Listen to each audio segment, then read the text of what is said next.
Hello dear students. So let us see the solution of this paper. In the first question, there's a driver traveling at 72 km per hour, sees the light turn red at the intersection. If his reaction time is 0.3 seconds, then the car deaccelerates at 8, then the stopping distance. So let us say this is the car which is moving towards the right direction at a speed of 72 km per hour. Okay, so this speed is 72 km per hour. First thing, we should convert this into meter per second by multiplying with 5 by 18. Okay, so this will become 20 meter per second. That means the initial speed of the car was 20 meter per second. And now let us say here is the traffic signal. Okay, here's the traffic signal, and this traffic signal turns red. So the driver's reaction time is 0.3 seconds. This means that he will apply the brakes after 0.3 seconds. That means the car will continue to run at 20 meter per second at for the 0.3 seconds. So let us say car will reach here. Okay, car will reach here, and what will be this distance? So this distance will be 20 speed into time. That means 6 meters. So this is the distance traveled by the car before the driver applies the brakes. Okay, and now once the driver applies the brakes, the car, let us say it stops somewhere over here. Okay, and let us say so here the speed has become 0, and at this point speed was still 20 meter per second. All right, so from here to here, if I call this distance as s. Okay, so in this region we can say that the car was retarding at the value of 8 meter per second square. So I can use v square is equals to u square plus twice as. So v square is equals to u square plus twice as. So v will be 0, u will be 20 into 20. Acceleration is in the negative direction, so you can put that as 8 into displacement. All right, so from here we can see that the value of the displacement in this region comes out to be 20 into 20 divided by 2 into 8. So this becomes 10, and this will become 2.5. That means this becomes 25 meters. Hence the displacement in this region is 25, and 6 meters car had traveled before the driver applied the brakes. That means the total distance before the car stops completely is 31 meters, which is called stopping distance. So I hope you would have understood. In this question, there are 9 tuning forks which are arranged in the order of increasing frequency. Each tuning fork produces 4 beats per second when sounded with either of its neighbors. If the frequency of the ninth tuning fork is twice that of the first, then what is the frequency of the first tuning fork? So let us say this is the first tuning fork, this is the second tuning fork, this is the third tuning fork, and like that we have the ninth tuning fork, right? Now they are arranged in the increasing order. That means F2 is more than F1, F3 is more than F2, like that. And also we must understand that the beats in the neighboring forks is 4. That means you can say that f2 minus f1 is 4, f3 minus f2 is 4, f4 minus f3 is 4. So basically you can understand that this becomes an arithmetic progression with a common difference of 4, right? F2 minus f1 is 4. So basically let's call this common difference as d, which is 4. Okay, so that will be equals to f3 minus f2, also this is 4, and so on and so forth. Okay, so using the formula of ap, this can behave as the ninth term of ap, correct? This is the ninth term of ap, and the ninth term of ap can be written as first term, which is f1. Okay, this is the first term, plus n minus 1, that means 9 minus 1. Okay, into common difference, which is what? 4. Okay, so this is the question that we will get from the ap. The question also says that the frequency of the ninth is twice that of first. That means f9 is also is equals to 2f1. Okay, so this value 2f1 I can put here. So I will get what?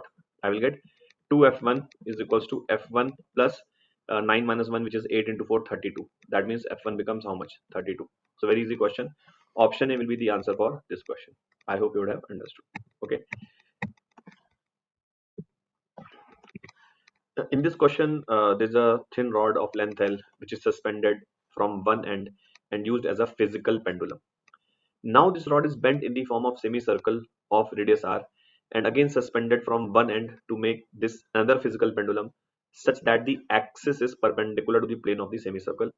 In both the cases, oscillations are of small amplitude. We have to find the time period ratio. Now let us look at the question, what is happening here. So in the first situation, let us say this is a rod. Let's say this is a rod of length L and mass m, and this has been hung from the, let's say, point A. Okay, this top point is point A. So this rod will oscillate like this. Okay, So this will behave as a physical pendulum, also called as compound pendulum, and we know that the time period of a physical pendulum is 2 pi root of I by mgd. Note that here I is the moment of inertia about the axis of rotation. So here the axis of rotation is passing through point A and perpendicular to the rod, which we know is ml square by 3. Okay, and d is the distance between the center of mass and the axis of rotation, which will be L by 2. Okay, so value of d will be L by 2. So if you see, what does this become? This becomes 2 pi into 2L by 3g under root. Okay, so this is the time period in the first situation. Next, what happens is that, wait, now what is done, this rod is bent in the form of semicircle. Okay, so let me show you this kind of semicircle. Let's say this rod has been bent.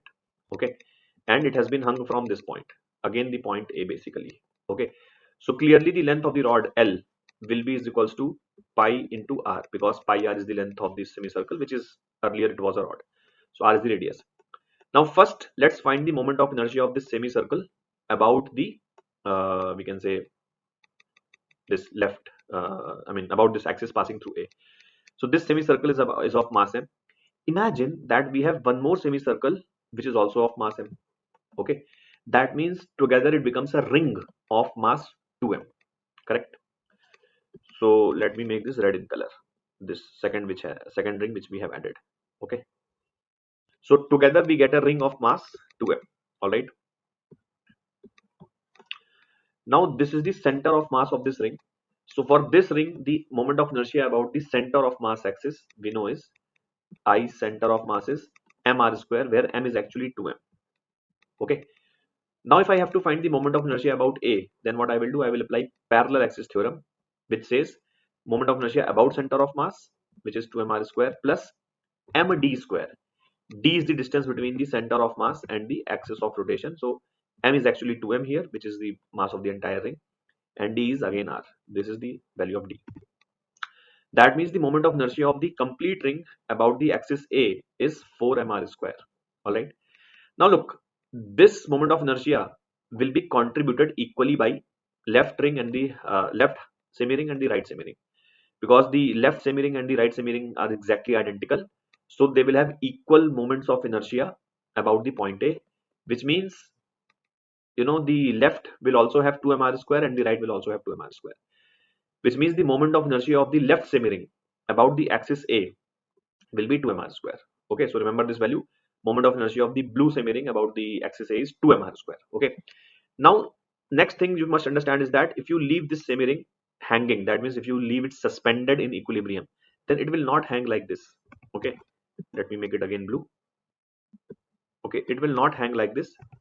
Sorry, it will not hang like this, it will rather hang like this. Why so? So this is the point A, and so this was the C, but C1 is the center of mass of this semi ring. Okay, remember the semi ring has a center of mass C1, and this distance is 2r by pi. Okay, so remember that center of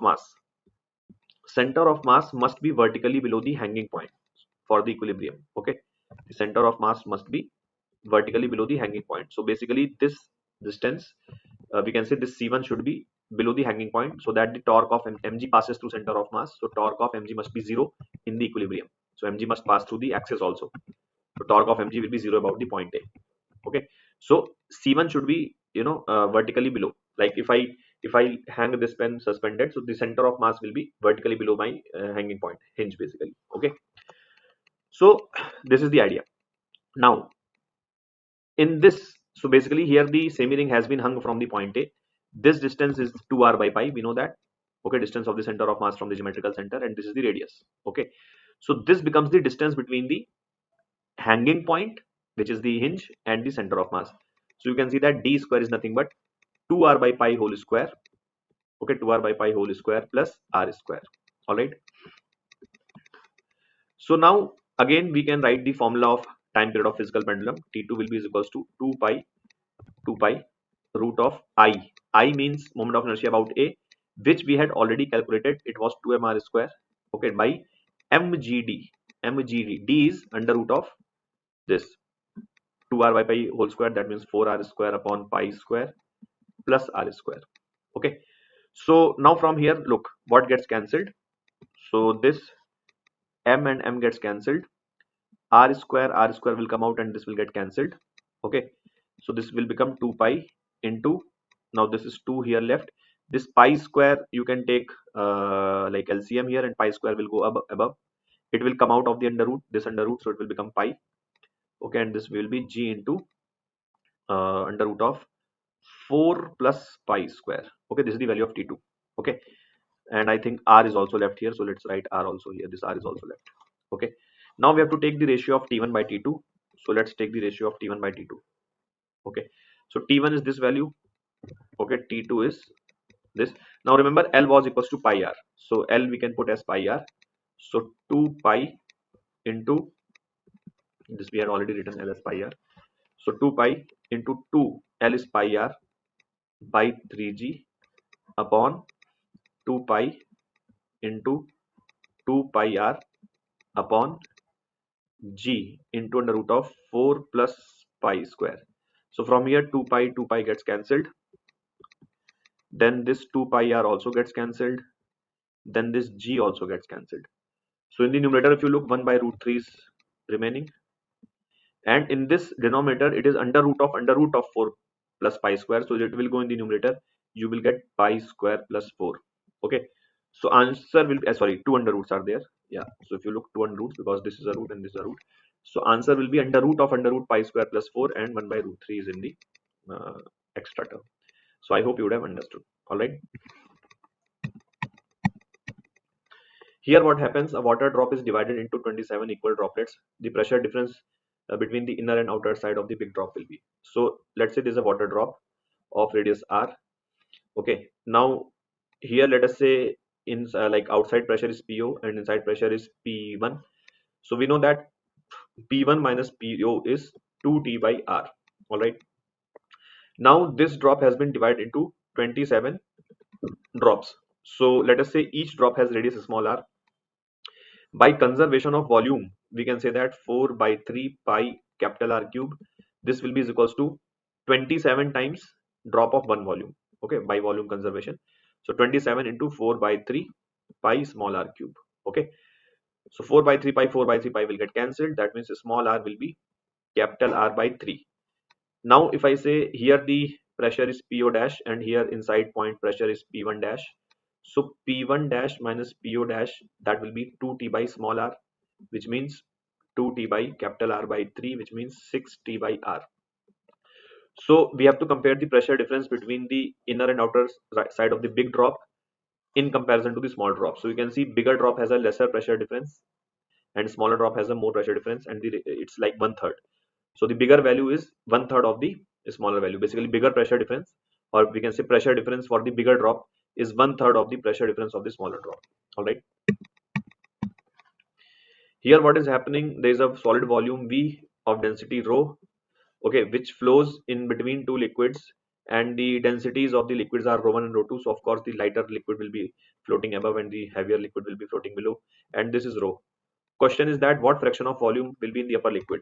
Okay, so basically let us say, so basically we have to, let's say this volume is V1, so V1 is the volume in the upper liquid, that means the volume in the lower liquid, okay, will be total volume of the ball minus upper liquid, right, upper volume, basically this volume. So V minus V1 is the volume in the lower liquid. Now this is floating in equilibrium, that means total mg is equals to total buoyancy force. Okay, now how will write mg? That will be total volume of the ball into density of the ball into gravity, this is mg, will be equals to buoyancy due to the first liquid plus buoyancy due to the second liquid. What is the buoyancy due to the first liquid? That will be V1 into rho1 into gravity. What is the buoyancy due to the second liquid? That will be V minus V1, this is the volume in the second liquid, into rho2 into gravity. Okay, so from here we can say that gravity gets cancelled. We have to find the fraction of the volume in the upper liquid, that means we have to find the value of V1 by V. So if I divide this whole equation by V, okay, so by V, so you can see that this will get cancelled, here you will be left with rho, here you will be having V1 by V into rho1, and this will be 1 minus V1 by V into rho2. Okay, so basically this you can write like this, v1 by v into rho 1, and if you look this term, then v1 by v will come out to be common and you will be left with rho 2, and this rho 2 into 1 will be written like this, which means this rho 2 you can take on the LHS. So rho minus rho 2 upon rho 1 minus rho 2, this is the fraction, okay, v1 by v. So rho minus rho 2 upon rho 1 minus rho 2, option A is the correct answer for this question. All right.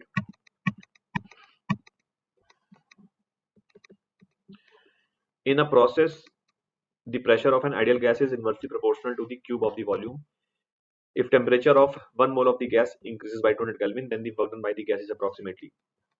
So question says that pressure of the gas is inversely proportional to the cube of the volume. That means pressure is some constant beta upon volume cube. Hence we can say that PV cube is equals to constant beta, which is constant. So that means it's a polytropic process, and the power on the volume is 3. Okay. So recall that work done in any polytropic process can be written as P1 V1 minus P2 V2 upon x minus 1, where x is the power on volume. Okay, x is the power on volume, which is 3 here. Remember that when you write power on the volume, in that case power on the pressure should be 1. That means the standard equation of a polytropic process is PV to the power x constant. Okay, so here power on the pressure is 1 and power on the volume is x. So if you compare this, so x becomes 3. All right. Now P1 V1 can be written as nRT1 and P2 V2 can be written as nRT2. Okay, upon x minus 1. Okay, now we can just put the values here. If you look that we had 1 mole of a gas, okay, so that means n will be equals to 1. Okay, r we know is 8.31. Okay, t1 minus t2, so here this will become t1 minus t2. Temperature increased by 200, that means t1 minus t2 will be minus 200, because t2 minus t1 is actually 200. Okay, and divide by x minus 1. X, as I said, is 3, so 3 minus 1 will be 2. So basically this becomes how much? Minus 100 into 8.31, that means minus 831 joules. Okay, so option B is correct. Okay, if you write here 4 also, then you will get 831.4. All right, so I hope you have understood. Two rods of same dimensions but made of different material are joined end to end with their free ends kept between 100 and 0. The temperature of the junction is 65.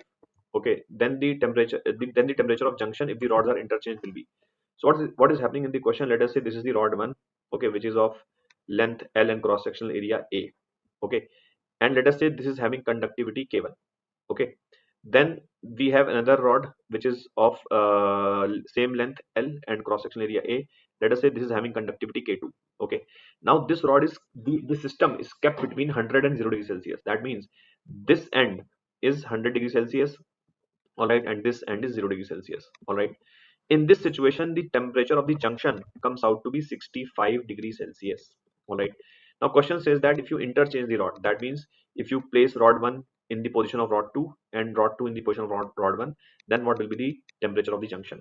Okay, so very easy question. Let us say the resistance of this first rod is R1 and the thermal resistance of the second rod is R2. All right, so using the steady state we can say that whatever current flows in the first rod, the same current will flow in the second rod. Okay, so I will be is equals to, using Ohm's law for thermal conductivity, thermal conduction, we can write I is equals to 100 minus 65 by R1. Correct, 100 minus 65 by R1. That is the current that will flow in the first rod, and same current it will flow in the second rod also, can be written as 65 minus 0 by R2. Okay, 65 minus 0 by R2. So from here you must understand that this becomes 35 by R1 is equals to 65 by R2. All right. Now what happens in this question? We place R2 in the position of R1 like this. So this is R2. Okay, and R1 comes after that. Okay, so we have interchanged the positions, and this is now become, this is 100 and this is 0. Okay, now see, let's say this temperature is T, which is what we have to find. So what we can write, now look again, this current will be flowing same, because whatever current will go here, the same current will continue here. So current value we can write as 100 minus T by R2 in this rod, that will be equals to T minus 0 by R1 in this rod. Okay, now see, from here we can say that 100 minus T upon T, that should be equals to R2 by R1, and from here if you see R2 by R1 is how much? R2 by R1 is 65 by 35. All right, so that means this becomes 65 by 35. Okay, so you can very well see that if I put T equals to 35, then this equation is being satisfied. Okay, you can directly check. That means T must be 35. If you put T 35, then this ratio itself becomes 65 by 35. That means T is 35. So option B will be the correct answer for this question. All right. The minimum and maximum distance of a satellite from the surface of the Earth are 3r and 5r respectively, where r is the radius of the Earth and m is the mass of the Earth. Find the radius of curvature at the point of minimum distance. So what is happening here is that suppose this is the Earth. Okay, suppose this is the Earth. Now there is a satellite which is moving such that its minimum and maximum distance from the Earth is not same, which means it is moving in an elliptical orbit. Okay, because for the circular orbit, its distance from the Earth will always be equal. Okay, so let's say this is the orbit in which it is moving. Okay, this is the type of orbit in which it is moving. Okay, look, now let us say this is the perigee, which is the minimum distance, and this is the apogee. Okay, so question says that from the surface, remember the distances, these distances are given from the surface of the Earth. That means this distance is what? This distance is 3r. Okay, and this distance is 5r. All right. So from the center, if I talk about, so if I talk from the center, so this distance will become how much? 4r. Okay, and this distance will become 6r. So let's talk from the perspective of center. So it will become 4r and 6r. All right, because r will be extra. Okay, so from the center, if I talk about, okay, now question is saying that find the radius of curvature at the point of minimum distance. That means what is the radius of curvature at this point? Okay, now see, what we can do here is that first of all you must understand that what is the major axis of the ellipse. So major axis of the ellipse becomes 10r. Can you see that major axis of the ellipse becomes 10r? So energy of an elliptical orbit, can be written as minus of g into mass of the planet, which is Earth here, into mass of the satellite, which let us say is a small m, upon major axis. This is the formula of energy in an elliptical orbit. Okay, so this energy includes kinetic energy plus potential energy. Okay, so here the total major axis is 10r. So this is the formula of the energy of the we can say the elliptical orbit. Now this energy will be is equals to kinetic energy of the satellite. Okay, so let's say the satellite has a speed v here. Okay, so half mv square plus the potential energy. Potential energy of the satellite at this location is minus gmm by 4r, because distance from the center is 4r. All right. So using this data, we can find the speed of the satellite. So you can see m gets cancelled. V square by 2 becomes gm by 4r minus gm by 10r. Okay, so basically this becomes 2, this becomes 5, so 5 minus 2, so 3 gm by 10r. This is the value of v square. So we have found the speed. Now what is the force acting on the satellite at this particular moment because of the Earth? So force of gravitation, we can use we can write using the Newton's law of gravitation, that is gmm by r square. So g into capital M into small m by distance square, which is 4r square, hence it is 16r square. Okay, so what is the acceleration of this satellite? Okay, what is the acceleration of the satellite? So acceleration of the satellite will be basically, you can say that force upon mass of the satellite, that means g into m by 16r square. Okay, now we were required to find the radius of curvature. So remember, radius of curvature is v square upon acceleration in normal direction. Okay, so this is the formula of finding radius of curvature. Now look, v square value is this only, 3 gm by 10r. Okay, this is the value of v square. Okay, what is the acceleration in normal direction? So look, entire acceleration vector is perpendicular to velocity. So normal acceleration means component of acceleration which is perpendicular to velocity. So here entire acceleration is perpendicular to velocity. That means entire acceleration is normal acceleration. So you can put this value directly. Okay, so that means here I will write gm by 16r square. So 16r square will go in the numerator. So you can see gm gets cancelled. So how much we are getting? We will get this will become 5. This will become 8. So 8 3 are 24 r by 5. 24 r by 5. So option A will be the correct answer for this question. I hope you have understood. In this question, we have two identical uniform semicircles, and it is used to create alphabet S and then alphabet O. In both the cases, the moment of inertia is calculated about an axis perpendicular to the plane of the alphabet and passing through the respective centers of mass. So we have to find the ratio. Now see, basically for the S, so suppose this is the first semicircle and this is the second semicircle. All right, let us say the mass of the both the semicircle is m. Okay, and the radius is r. Okay, radius of both the semicircle is r. All right, now this will be the center of mass of the we can say this letter, okay, C basically. So just now in this paper itself, if you go to this question, okay, where I had question number 3 in this paper itself, I had shown you what will be the moment of inertia. Check out this. So look, this is the, like, for this semicircle, the moment of inertia, this is of mass m, and the moment of inertia of this is what, about this axis A was 2 mr square, if you remember. Okay, this was the for the full ring, 4 mr square is for the full ring. For the half ring, it was 2 mr square. Okay, this value 2 mr square. Remember, this is what we had put in this question number 3 itself. Okay, so coming back to this, we had just calculated this. So basically, we can say that if you look at this semicircle, so moment of inertia of this semicircle about this point is what, 2 mr square. And if you see, this is also a semicircle. Okay, like this has a moment of inertia 2 mr square. Okay, and if you look at, this is also semicircle. Now whether you take this axis or this axis, moment of inertia will be same, because mass distribution, if you should understand, is same. Okay, so basically whether you take this axis or this axis, the mass distribution about both the axes is same. Okay, so we can say that this semicircle, okay, this semicircle will have same moment of inertia 2 mr square about this axis. All right, hence this semicircle also has moment of inertia 2 mr square about C. So we can say that total moment of inertia will become what, 4 mr square. Okay, for the alphabet S. Okay, now in the second case we created O. Okay, we created O. All right, so look, what is the moment of inertia of this semicircle about this point? Okay, so moment of inertia of this semicircle about this point, so sorry, we have to find the moment of inertia about center of mass. Okay, so about the point, this, okay, about the O. So we have to find the moment of inertia of this ring about O. Now remember that this ring will have a mass of 2m. Why? Because this semicircle has a mass m, and this semicircle also has a mass m. So total mass is 2m, and the radius is r. Now this is a standard result that moment of inertia of a ring about its center of mass axis passing and perpendicular to the plane is mass into radius square. Mass into radius square. So you can see the ratio becomes 2:1. Okay, is upon io. Is upon io will be 2:1.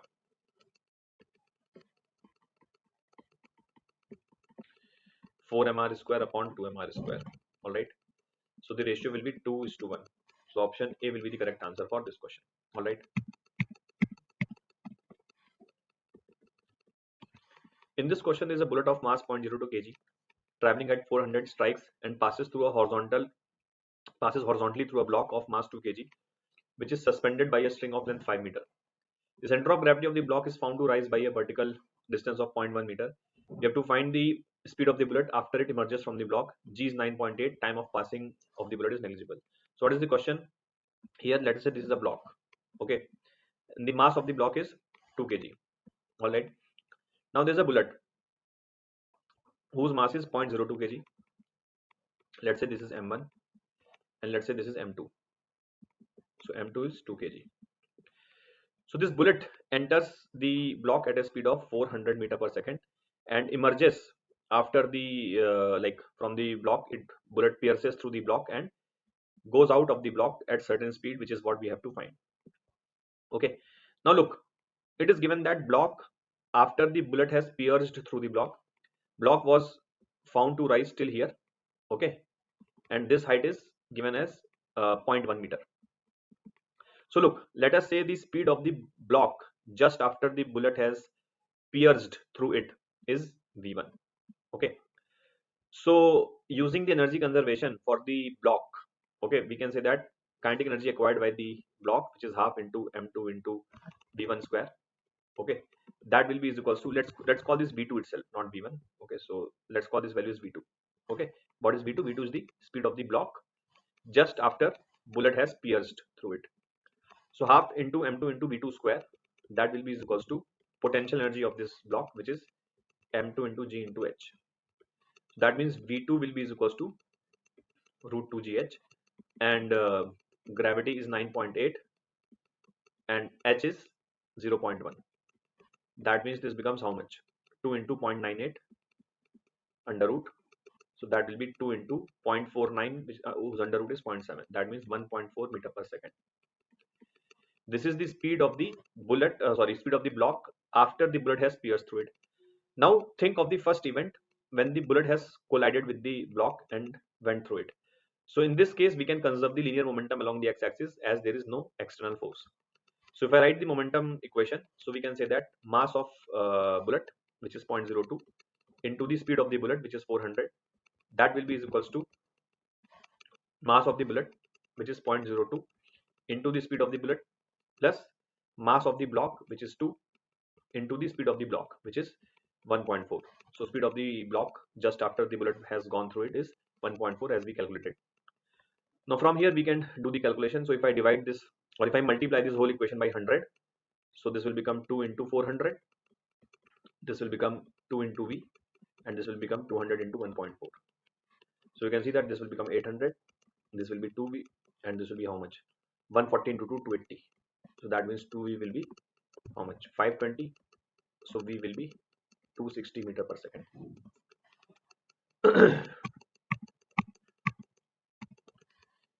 Let us see this question here.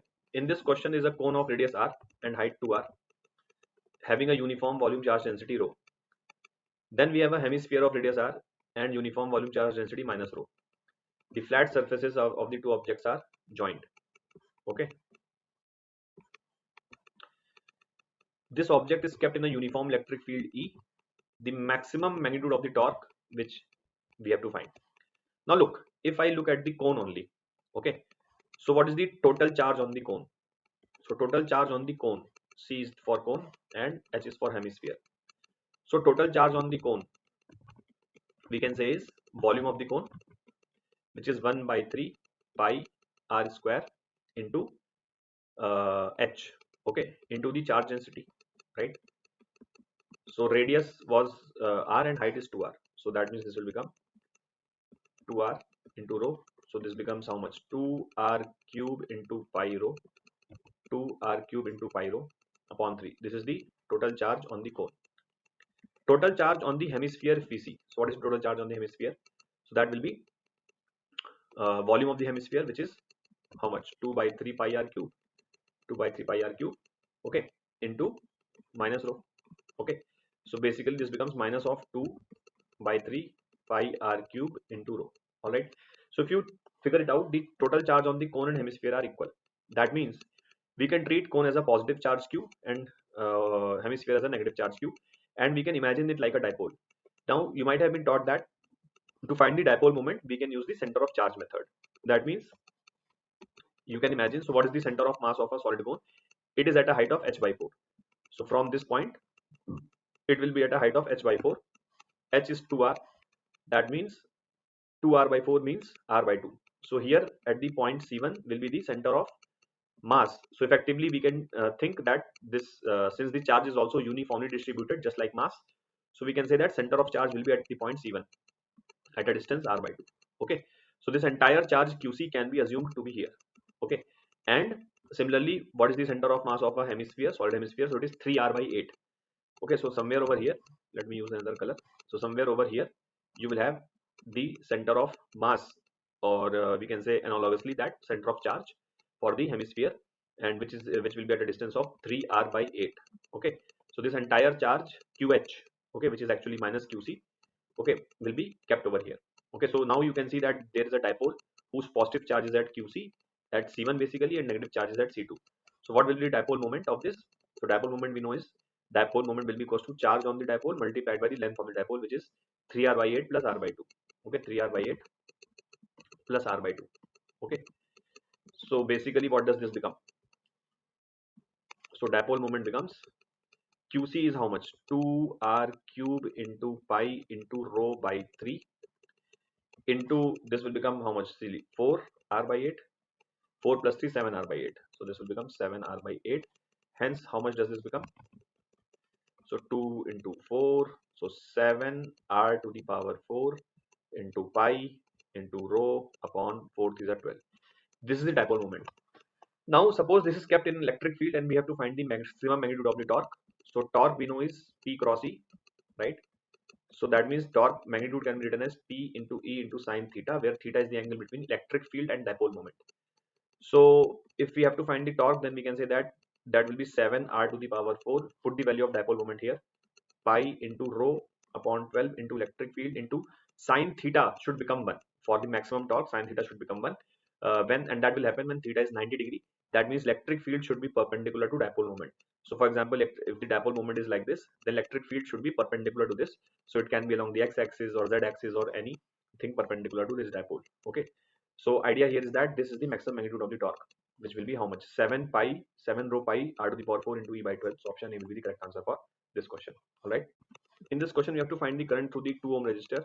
So here is the 2 ohm resistor. Okay.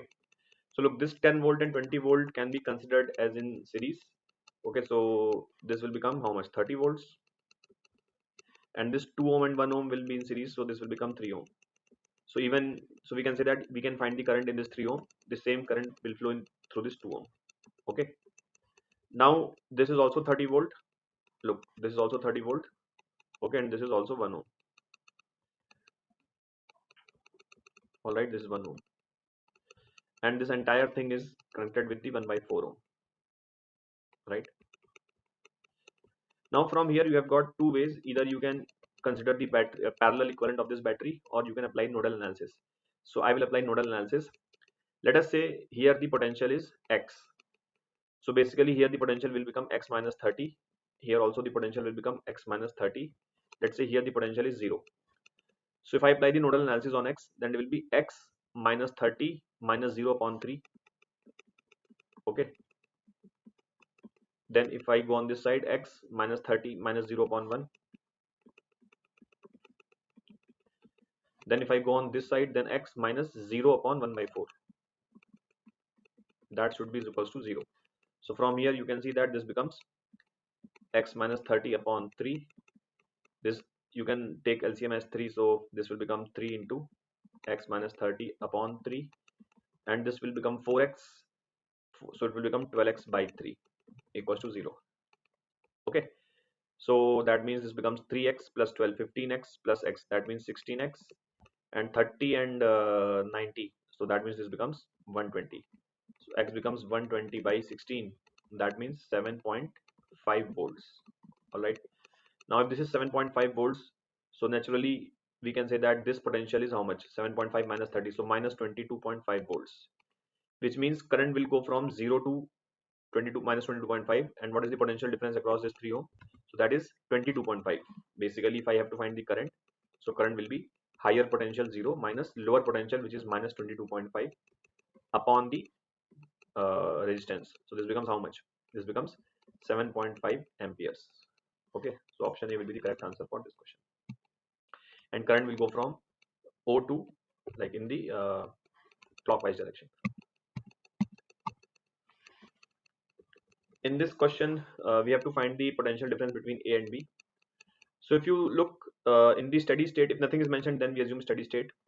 So in the steady state, the current cannot flow here, it cannot flow here, it cannot flow here, it cannot flow here, it cannot flow here. Like nowhere in this circuit current can flow. That means here also current cannot flow. That means here the potential difference will be 0, right? Now note, this 2C and this 2C are in series. So 2C and 2C will become C. Equivalent of this will be 2C and 2C will become C. 2C into 2C divided by 2C plus 2C. So you can see that this becomes C. Okay. So this whole thing will become C. Similarly, this 6C and this 6C will become 3C. Okay. So, and then this 3C and this 3C are in parallel. So again, this together will become 6C. Look, this together will become 6C. So let me remove this entire rectangle and write one capacitor of 6C.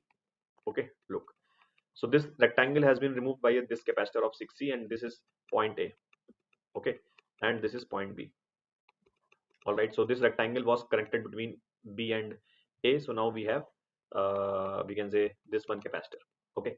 Now this was, you can see that this rectangle was joined with this capacitor C. So I'm joining this capacitor C here. Okay, this was capacitor C. So this is capacitor C again. All right. And then there's the point B, and here this 2C and 2C had become C, correct? So this is C, correct? And here we have a battery which is 20 and resistance is 20. This is the situation. Now look, this C and this C will become 2C. So you can remove this and you can call this 2C. Okay, 2C. All right. Now look, as I said, here there is no potential difference, no potential drop. So if this is 0 volt, so this will be 20 volt, correct? That means this is 20 volt, this is 0 volt. Now this 6C and 2C are in series, right? This 6C and 2C are in series. Okay, so what you can do, you can club them as a single capacitor of 6C into 2C divided by 6C plus 2C. All right, so this becomes 6 to the 12, C by 8, which means how much? 1.5C. So what will be the charge on equivalent of these two? What is the charge on equivalent of these two? So charge on equivalent of these two is, potential difference is 20. Look, potential difference is 20, okay, into capacitance, which is 1.5C. So that means 30C. So the charge on equivalent of these two is 30C. Now remember that in series, whatever is the charge on the equivalent capacitor, the same is the charge on both the capacitors. That means this will also get 30C charge, this will also get 30C charge, and equivalent will also have 30C charge. That is the idea for series. This happens. All right. That means now we know the charge on the 6C capacitor. So what is the potential difference across this 6C capacitor? So potential difference across this 6C capacitor will be charge upon capacitance. So charge is 30C upon capacitance is 6C. That means 5, right? So that potential difference is between A and B, because whatever is the potential difference across this capacitor is the potential difference A and B. So answer will be 5 volts. All right.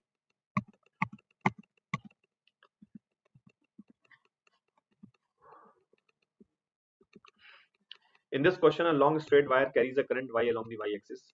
Consider the point 0, 1, 0, 0, 1, 1, 1, 0, 1, 1, 1, 1. Which of the following pair of the points will the magnetic field have same magnitude? So let us say this is the x-axis. Okay. Then let me imagine this as the y-axis. That means going in the screen is the y-axis, and let's say this is the z-axis. Okay, going up is the z-axis, like this. All right. Now let me show you the points here first. So 0, 1, 0. 0, 1, 0 means 0 on the x-axis, 0 on the y-axis, but sorry, 0 on the x-axis, 0, 1 in the y-axis, and 0 on the z-axis. So this is the point A. Okay, 1 in the y-axis. All right. That means you are going inside the screen by distance 1. 0, 1, 1. 0, 1, 1 means 0 on the x, 1 on the z, and 1 on the y. That means somewhere over here. Okay. So AB line will be parallel to the z-axis, if you understand. Okay, because this is 0, 1, 0, and this is 0, 1, 1. Okay, so x coordinate is 0, y coordinate is 1, and z coordinate is 1. Okay, then C is 1, 0, 1. So 1 means 1 we have gone on the x-axis, 0 on the y, and 0 on the z. That means somewhere over here. Okay, so that means CB will be horizontal. Like if I consider xy plane as horizontal, so CB will be horizontal. Okay, and this distance will be 1. Okay, so basically C is in the screen plane, and its coordinate is 1, 0, 1, and D is 1, 1, 1. So 1, 1, 1 means here you have to go 1, and parallel to y-axis you go 1, and then parallel to the z-axis also you go 1. Okay, so let us see. So basically what, in fact, let me show you a better thing, because this might have become confusing for many of you. The reason is that it's a 3D. So what we can do here is that let's imagine a cube of side 1 meter. So that will be a better thing to understand. Let's imagine a cube of side 1 meter, like this. All right, now imagine this cube of side 1 meter. All right, this will be better for all of you. Okay, and this cube is going in the screen, so this plane is towards us. This is in the screen plane. Okay, and this one is inside the screen by a distance of 1. Okay, now this is 0, 1, 0. So x is 0, y is 1, and z is 0. That means this is the point A. Okay, inside the screen. 0, 1, 1 means x is 0, y is 1, that means this, and z is also 1. That means this is the point B. Okay, then C is 1, 0, 1. So 1, and y is 0, and z is 1. So this is the point C. Okay, and D is 1, 1, 1. So 1, 1, and 1. That means this is the point D. Okay, now I think it makes more sense. Okay, so this is how the points are. Now look, which of the following pair will have same magnetic field? So here y-axis has a wire. So this is the wire. Okay, this is the wire. All right, this is the wire. So you know the magnetic field of a long wire is mu naught I by 2 pi r, where r is the distance from the wire. Now look, B is at a distance of 1 meter from the wire. A is on the wire, so field will be 0 on the wire, but for the B it will be mu naught I by 2 pi into 1 meter, because B is at a distance of 1 meter. So this is not correct. A and C, again it will be not correct, because field is 0 at the point A, but on the point C is at a distance of root 2. Look, distance of C from the wire is root 2, this hypotenuse. Okay, OC distance. So basically CO distance is root 2 and B is at a distance of 1 meter from the wire. So B is at a distance of 1 meter, but C is at a distance of root 2 meters. So this is also wrong. C and D. Now look, C is at a distance of root 2 from the wire, and D is also at a distance of root 2 from the wire. Okay, D is also at a distance of root 2 from the wire. So we can say that C and D will be correct. You can check the distance OC and AD. So both are root 2. So magnetic field will be equal. All right. Here we have a conducting wire frame and magnetic field is decreasing inside at a constant rate. So we have to find the direction of currents in the wire AB and CD. Now if you, let's call this point as O. Now think of the Lenz's law. Lenz's law says that the EMF will be induced so that the currents are such that it will oppose the change in the flux. Okay, it will oppose the change in the flux. So basically look, let's look at the triangle OCD as of now. In the triangle OCD, the flux is going inside but it is decreasing. Therefore what will happen, the currents will be induced so that flux increases inside, because flux was decreasing, so you have to induce the current such that flux increases inside. That means you have to keep your thumb inside. Such will be the direction of magnetic field. Magnetic field should be inside so that flux increases inside. So the curling sense of the induced current should be what? Should be like this, clockwise. So we can say EMF should be induced like this from C to D. And what will be this EMF? So this EMF will be the rate of change of magnetic field dV by dt, this magnitude, into the area of the triangle OCD. Okay, area triangle OCD. Okay, now let's look at the triangle AOB. Same thing happens in the AOB. The flux is decreasing inside, so again you have to keep your thumb inside, and if you check the curling senses again clockwise, so this will be the EMF induced, okay, which is E1. All right, so what is the value of E1? So E1 will be dV by dt into area of triangle AOB. Okay, now notice clearly OCD has a larger area and AOB has a smaller area, which means E2 is more than E1, correct, magnitude wise. And since it is a single loop, look, in reality this is a single loop, so basically single value of current can flow, because like, you know, suppose for the just understanding, let's say E2 is 10 volts and E1 is 6 volts, let us say. So look, E2 will dominate over E1, so current will be decided by E2. So current will go like this. Look, it will go from here, it will go below this, I mean below the point O like this, and then it will go like this, and then it will go like this. Okay, so that means it is going from C to D and then from A to B. So C to D and A to B. Option B is correct. Now here what is happening in an AC circuit, capacitance is 20 microfarad and as reactance is 1000. So frequency, very easy question. So we know that XC is 1 upon omega C, and this value is given as 1000. Omega can be written as 2 pi into F. Capacitance is 20 into 10 to the power minus 6. That means from here you can see that the frequency will be 1 upon 2 pi into 20 into this 1000 you can bring here, so it will become 10 to the power minus 3. That means frequency becomes this, you can bring in the numerator, so 1000 upon 40 pi. All right, so this will become 25 by pi. Pi is nearly 3.14, so you can see that this will be nearly slightly less than 8, which is option A. Okay, two plano-convex lenses, each of focal length 20 and refractive index 3/2 are placed as shown. In the space left, the water is filled, so this shaded region is the water, and the refractive index of water is 4/3. We have to find the power of the system. Now first look at the plano-convex lens. Let us say this was the first plano-convex lens. Now its focal length is 20. Let us say this surface has a radius of curvature r, this one. This r1 is naturally infinity, but let's say r2 is equals to r. This is r. Okay, now using the lens maker formula, we can say that 1 upon f is equals to mu of lens minus 1 into 1 by r1 minus 1 by r2, right? Mu of lens is 3/2 minus 1. Focal length is how much? 20. 1 by r1. R1 is infinity and r2 is minus r, because the ray will come like this and the center of this surface is towards the left. So the radius of this surface will be taken as minus r. Okay, center of curvature of this surface is towards the left, but ray is going towards right. So r2 will be minus r. So 1 by 20 will be how much? Half into 1 by r. So r will become 10 centimeter.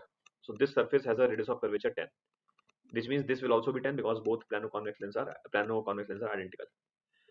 Now look at the water lens, which is a concave lens. So this is the same surface, okay, and this is also the same surface. That means the water lens is a biconcave lens, and both these surfaces have the radius 10. But if you check out the magnitude, this surface will have radius actually minus 10, and this surface will have radius actually plus 10, because the ray will go like this. So we can say that left surface has a left side center of curvature, but ray is going towards right, and right surface is having the right side center of curvature. So r2 is positive, r1 is negative.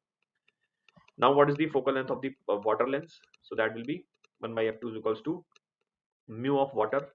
Same lens maker formula we can use. So mu of lens means 4 by 3 minus 1 into 1 by r1, which is minus 10, minus 1 by r2, which is plus 10. Okay, so what is the value of 1 by f2? So that will be 1 by 3 into minus 2 by 10. That means this becomes how much? Minus 1 by 15. Okay, now we can use the f equivalent formula. 1 by f equivalent will be 1 by f1 plus 1 by f2 plus 1 by f3, as there are three lenses. F1, now see, we have to find the answer in diopters. So focal length I will put in meters. So this 20 centimeter will be 0.2 meters. F2 will be minus 0.15. Okay, and F3 will be again 0.2. Okay, so from here, what is the F equivalent we are getting? Now 1 upon F equivalent is the P equivalent directly, which is what we have to find. So this becomes 5. This also becomes 5. And this becomes how much? 100 by 15. 100 by 15 is how much? 20 by 3. So 10 minus 6.66. That means 3.34 basically. So rounding off, you can say actually this will be 6.67. So you can say this will be 3.33. Okay. An alpha particle with a kinetic energy of 50 electron volt makes an head-on collision with the hydrogen in the ground state atom at rest. The collision. Now see, we know that alpha particle is a helium nucleus. So 2He4, and it is colliding with a hydrogen atom, which is essentially a proton. Okay, plus electron. So I mean, the idea here is that if this has a mass m, so this has a mass 4m. That is the key. Now let us say that this comes at a speed u. Okay, and this was at rest. All right, so that means half into 4m into u square. This is the kinetic energy of the alpha particle, and that was 50 electron volt. All right, now try to recall that what can be the maximum loss in the collision. So this formula, if you remember, the maximum loss of kinetic energy that can happen in any collision is half into mu into u relative square. This is the maximum loss in any collision that can happen. Okay, basically the complete formula if you want to recall. So in any kind of collision, the loss in the kinetic energy in any kind of head-on collision, the loss of kinetic energy is half into mu into u relative square into 1 minus e square. This formula you must have been told. Here E is the coefficient of restitution. So for maximum loss, E should be 0, because in the perfectly inelastic collision, the loss becomes maximum. And mu, what is mu? Mu is the reduced mass. So mu is m1 into m2 divided by m1 plus m2. That means 4m into m divided by 4m plus m, that is 5m. So basically this becomes 4m by 5. So for finding the maximum loss, we can say that E should be 0. E should be 0. So this becomes half into mu is 4m by 5 into u relative square. So u relative is the relative velocity of 1 with respect to second. Now hydrogen was at rest, so you can say that relative velocity will be ground frame velocity of helium or alpha particle. So this is the value. So this is the maximum loss that can happen. Okay, this is the maximum loss that can happen. Now look, this value was equal to 50. This value was equal to 50. That means the maximum loss that can happen, this is the max. Okay, so the maximum loss that can happen comes out to be how much? 50 by 5, that means 10 electron volt. Now if the maximum loss possible is 10 electron volt, so is the transition in hydrogen possible?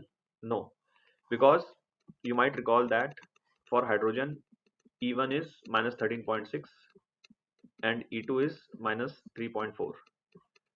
So the minimum transition will happen from E2 to E1 to E2, and the energy required will be 10.2 electron volt, which is not available because maximum loss can happen, will release the 10 electron volt, which is why we can say that the transition is not possible. And if the transition is not possible, that means the energy loss will not happen, because if the energy loss happens, then it could have been utilized only and only to excite the hydrogen atom.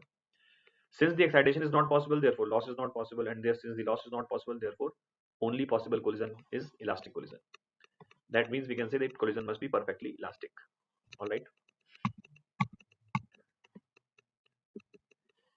Here, light of two different frequencies whose photons have energy 2 electron volt and 4.5 electron volt are incident one by one on a metal surface of work function 1. The ratio of maximum energy of the emitted electron. Very easy question. Suppose this is the metal surface. Now in the first case, the light has a photon has an energy of 2 electron volt. So in this case, what will be the kinetic energy of the maximum or the fastest electron? So using the Einstein's equation, you can say that energy of the photon will be work function plus k max. That means k1 is 1 electron volt. In the second scenario, the photon has an energy of 4.5. Okay, so the electron will be emitted with the kinetic energy k2. So you can use the Einstein's equation once more. 4.5 is equals to work function plus k2. So k2 is 3.5 electron volt. So ratio of the maximum energy will be 1 is to 3.5. K1 is to K2 will be 1 is to 3.5. That means 2 is to 7. All right. Here in the wide AC, the two slits are covered with thin sheets having thickness T and 2T, refractive index mu and 2 mu. We have to find the position of central maxima. Let us say central maxima is at some distance here, y. Okay. So I'm calling this distance as y. Okay. So one wave will go from this slit. Let's call this slit as S2. And let's say this slit is S1. All right. So we can say that for this slit S2, so the path difference from S2 to C is, now look, so S2C, let me draw a better figure because this is not a very good figure. So I'll draw a good figure here.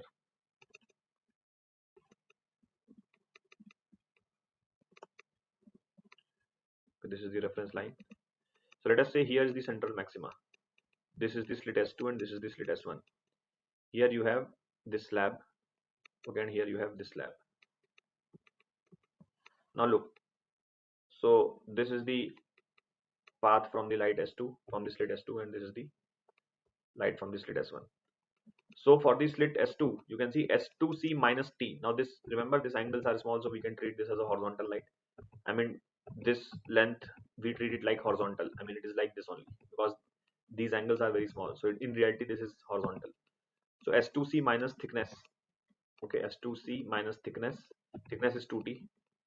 This is the distance it travels in the air, and this is 2T. Like optical path here will be 2 mu into 2T. This length. So optical distance will be 2 mu into 2T. Okay, this is the path of the light from S2 till C. Minus S1C. So S1C minus T. S1C minus T. It has traveled in the air, and this is the optical path inside the slab, which is mu T. Okay, this it travels in the slab. So this path difference should be 0. Why? Because we want central maxima. All right. Now look, S2C minus S1C, and this will be 4 mu T minus mu T. So that means 3 mu T minus 2T plus T. That means minus T equals to 0. Now look, S2C minus S1C, that can be written as what? That can be written as D into Y by capital D. Okay, or you can say Y into capital D, Y into small d by capital D. Okay, where this is the Y distance. and this becomes t minus, if you take this on the RHS, both of them, so t into 1 minus 3 mu. So we can say that value of y becomes d into t by small d minus outside 3 mu minus 1. So this means actually y will be negative because this central maxima will shift downwards. Okay, so that is the significance of this minus sign. All right.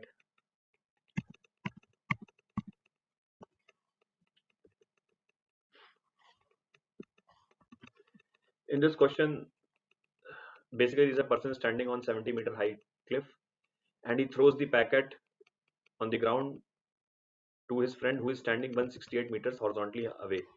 That means, suppose this is the cliff. Okay, so person throws suppose his friend is standing over here, so this distance is 168. Okay, so person basically throws directly along this line.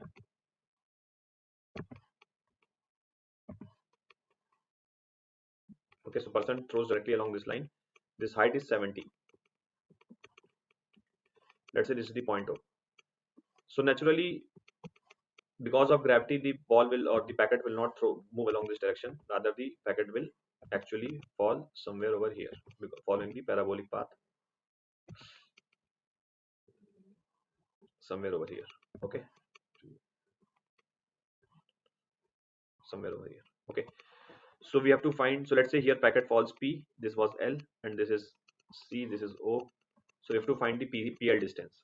Now look, first let's see what is this angle theta.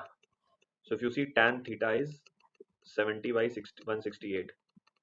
So 7 into 10, 7 into 2 and 4. That means 5 by 12. So this is the horizontal. So initial velocity is making an angle of theta with the horizontal because person had thrown along the red line. Okay, and speed is initially 65 meter per second. Okay, so look,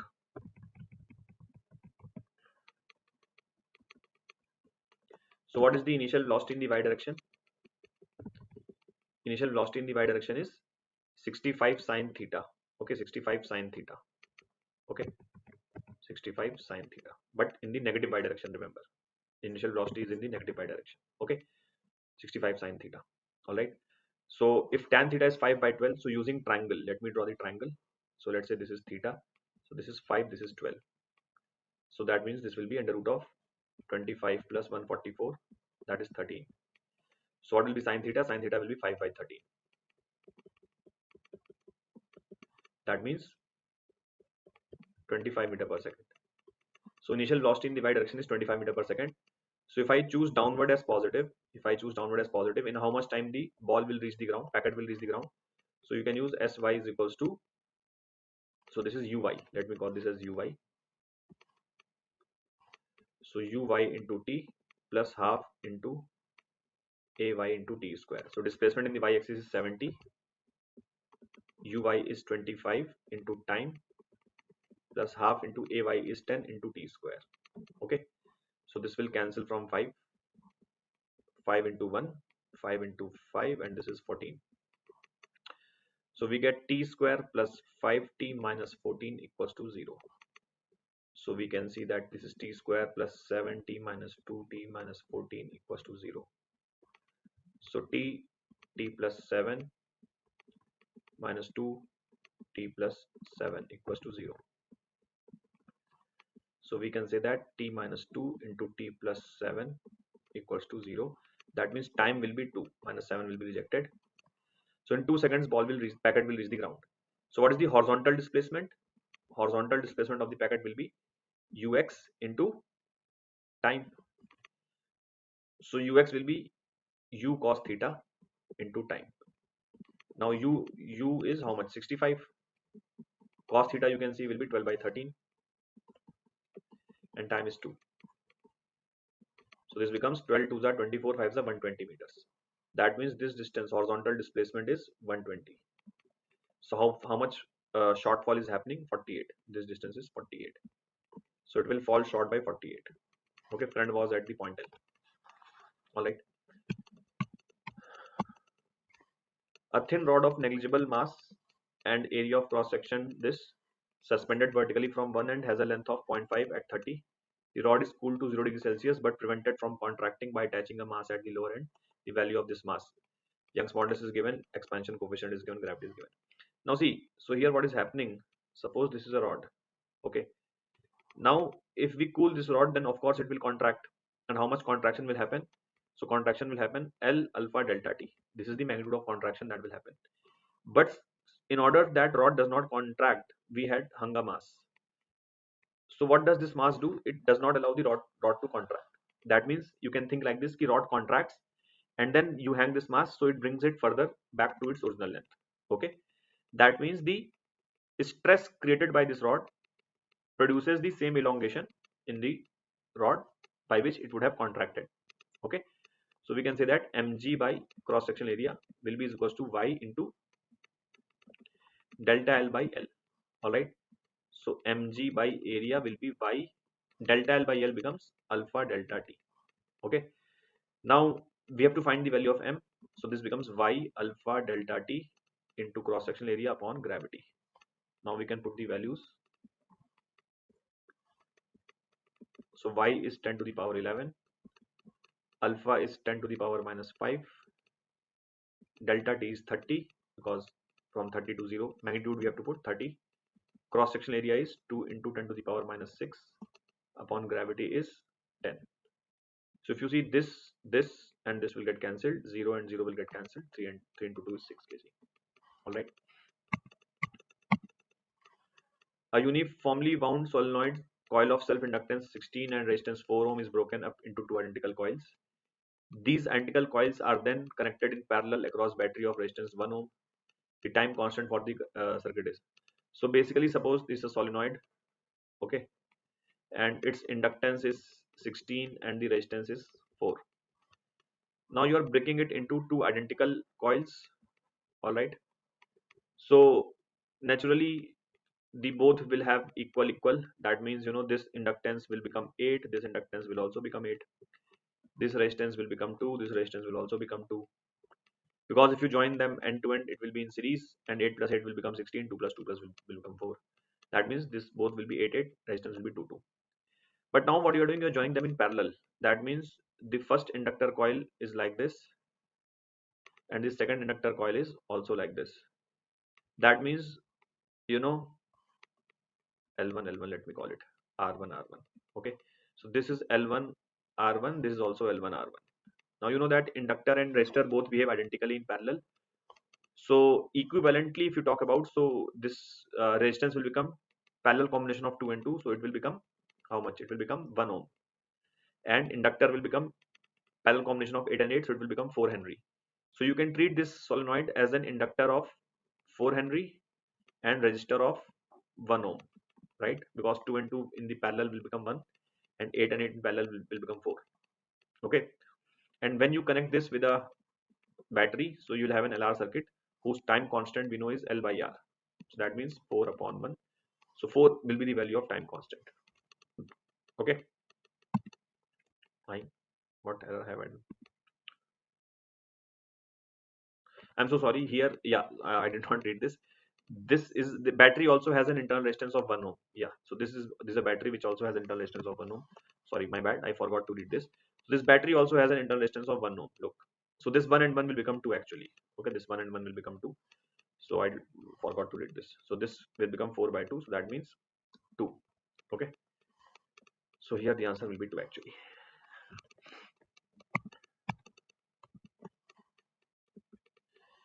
Here there is a meter bridge wire AB shown in the figure is 150 centimeter. So this length is 150 centimeter. When AD is 90, no deflection occurs across the galvanometer. That means if this is 90, so this will be naturally 60. Okay, and we can say that 6 by R will be equals to 90 by 60. That means R will be 6 6 are 36 upon 9, so 4. Okay, 4 ohms. Find the equivalent resistance when the two resistance depicted are connected in series. That means 6 plus 4. So very easy question. 6 plus 4 is 10 ohm. Okay, so answer will be 10. Here an object of height 1 is set at right angles to the optical axis of a double convex lens of optical power 5 diopter. 25 centimeter from the lens, the height of the image. So what is happening? There's a lens whose power is 5 diopter, and there's an object of height 1 centimeter. Okay, and this distance is 25. Look, this is a positive power. That means the convex lens is the lens is convex, because concave lens has a negative power. So what is the focal length? So focal length is 1 upon power. That means 0.2 meters, which means 20 centimeter. Now using the lens formula, 1 by v minus 1 by u is equals to 1 by f.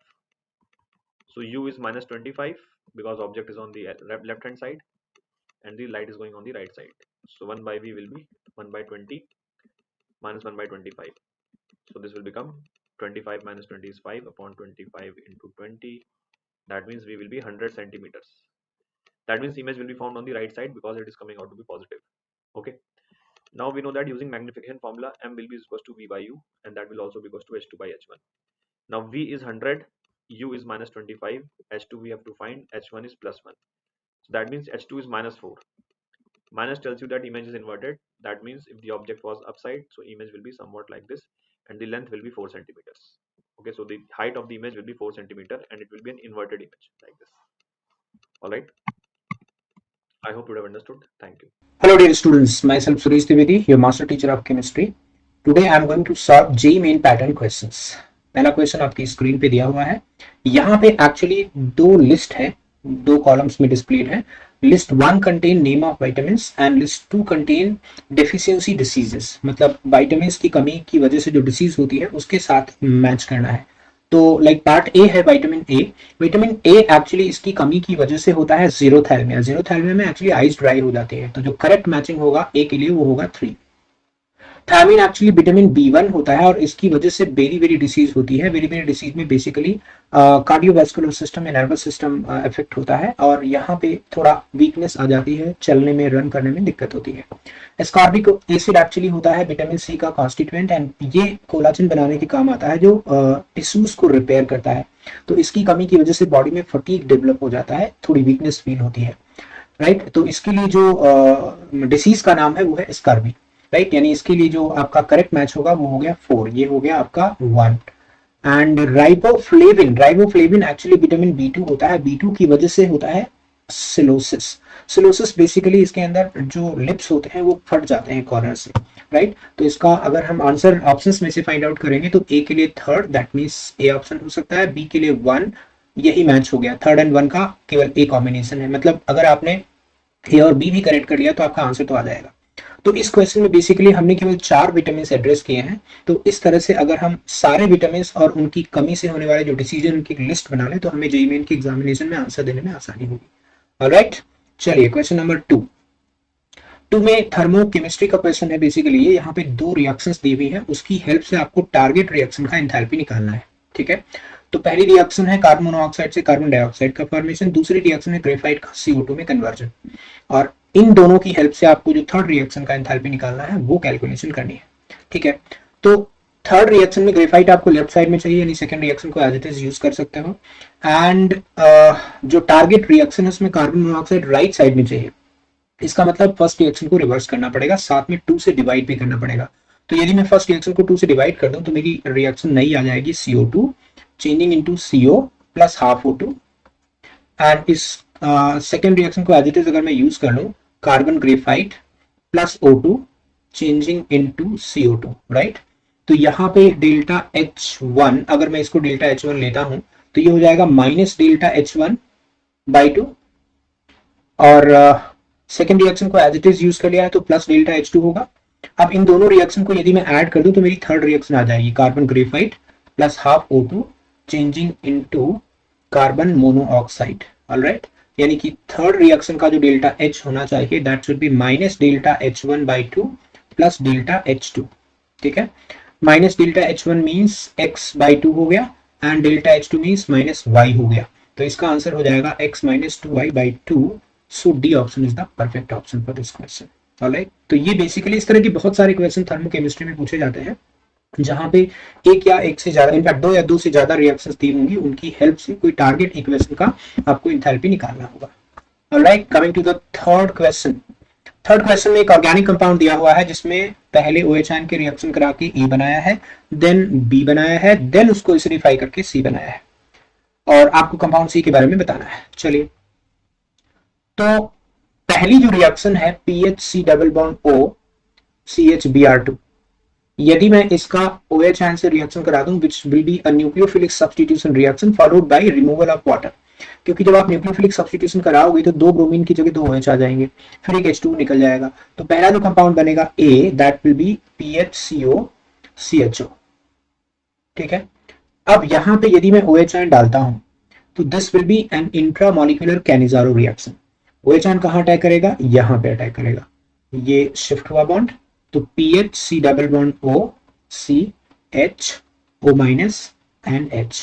अब ये bond जैसे ही ये negative charge जैसे ही disperse होगा ना, एक hydride transfer हो जाएगा। आप जानते हो यही मैकेनिज्म है कैनिजारो की, और हाइड्राइड ट्रांसफर इंट्रामोलिकुलरली हो रहा है, इसलिए ये इंट्रामोलिकुलर कैनिजारो रिएक्शन की कैटेगरी का कंपाउंड है।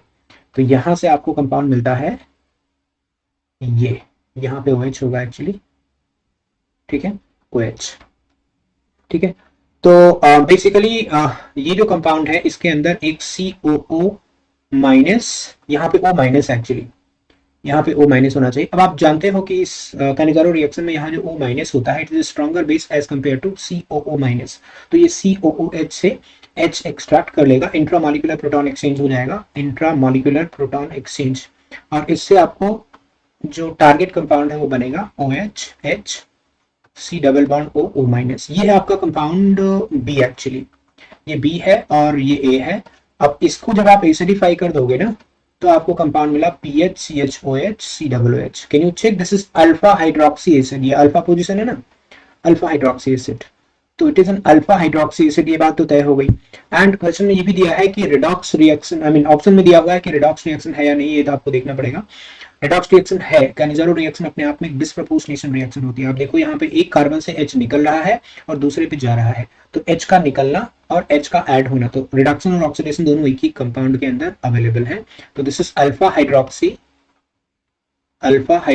एसिड, यानी कि आपका जो परफेक्ट ऑप्शन है वो ए हो गया। अल्फा हाइड्रोक्सी कीटोन हो ही नहीं सकता।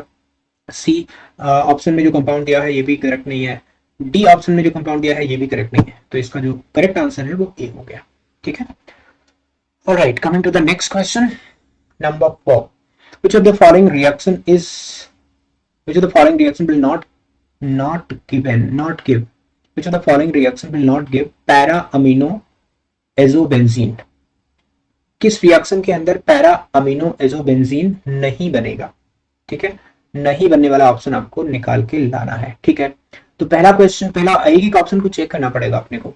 तो पहले ऑप्शन में SnHCl का रिएक्शन कराओगे तो यहाँ पे NH2 आ जाएगा, राइट, और उसके बाद आप HNO2 का रिएक्शन कराओगे तो यहाँ पे N2 प्लस आ जाएगा, और उसके बाद एनिलीन का रिएक्शन कराओगे तो इसमें तो बन जाएगा।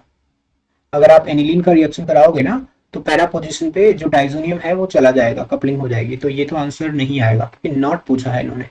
ऑलराइट, बी ऑप्शन में देखो, पहला केस है NaBH4 nitro aromatic nitro compound को रिड्यूस नहीं करता, इसका मतलब ये हुआ कि फर्स्ट रिएक्शन होगी ही नहीं। तो अगर फर्स्ट रिएक्शन होगी ही नहीं तो फिर डाइजोनियम सॉल्ट भी आगे नहीं बनेगा, तो आई थिंक पैरामिनो बेंजीन इससे नहीं बन सकता, तो ये आंसर तो होगा ही होगा। पार्ट सी और चेक कर लेते हैं। यहाँ पे HNO2 एनिलीन डायरेक्टली ये कंपाउंड दे दिया है। इनफैक्ट जो पहला ऑप्शन है उसके अंदर जो मैंने SnHCl से बनाया था वो कंपाउंड मैंने डायरेक्टली दे दिया है, तो इसे तो बना ही लोगे आप, तो it should be B only. तो B is the only compound जो पैरा अमीनो एजोबेंजीन नहीं देगा। गॉट इट, तो it's B only option, correct option is B. ठीक है, चलिए नेक्स्ट क्वेश्चन। ये क्वेश्चन बेसिकली इस बात पे बेस्ड है जो आपके स्पैरिंगली सॉल्युबल सॉल्ट का सॉल्युबिलिटी हम लोग कैलकुलेट करते हैं, बट ये एक स्पेशल केस है जहां पे AgCN की सॉल्युबिलिटी आपको बफर सॉल्यूशन में निकालनी है, तो बफर सॉल्यूशन एक्चुअली सॉल्युबिलिटी को कंट्रोल करेगा। तो एक बार चेक करते हैं कि किस, अच्छा ये भी दिया हुआ है कि साइनो कॉम्प्लेक्स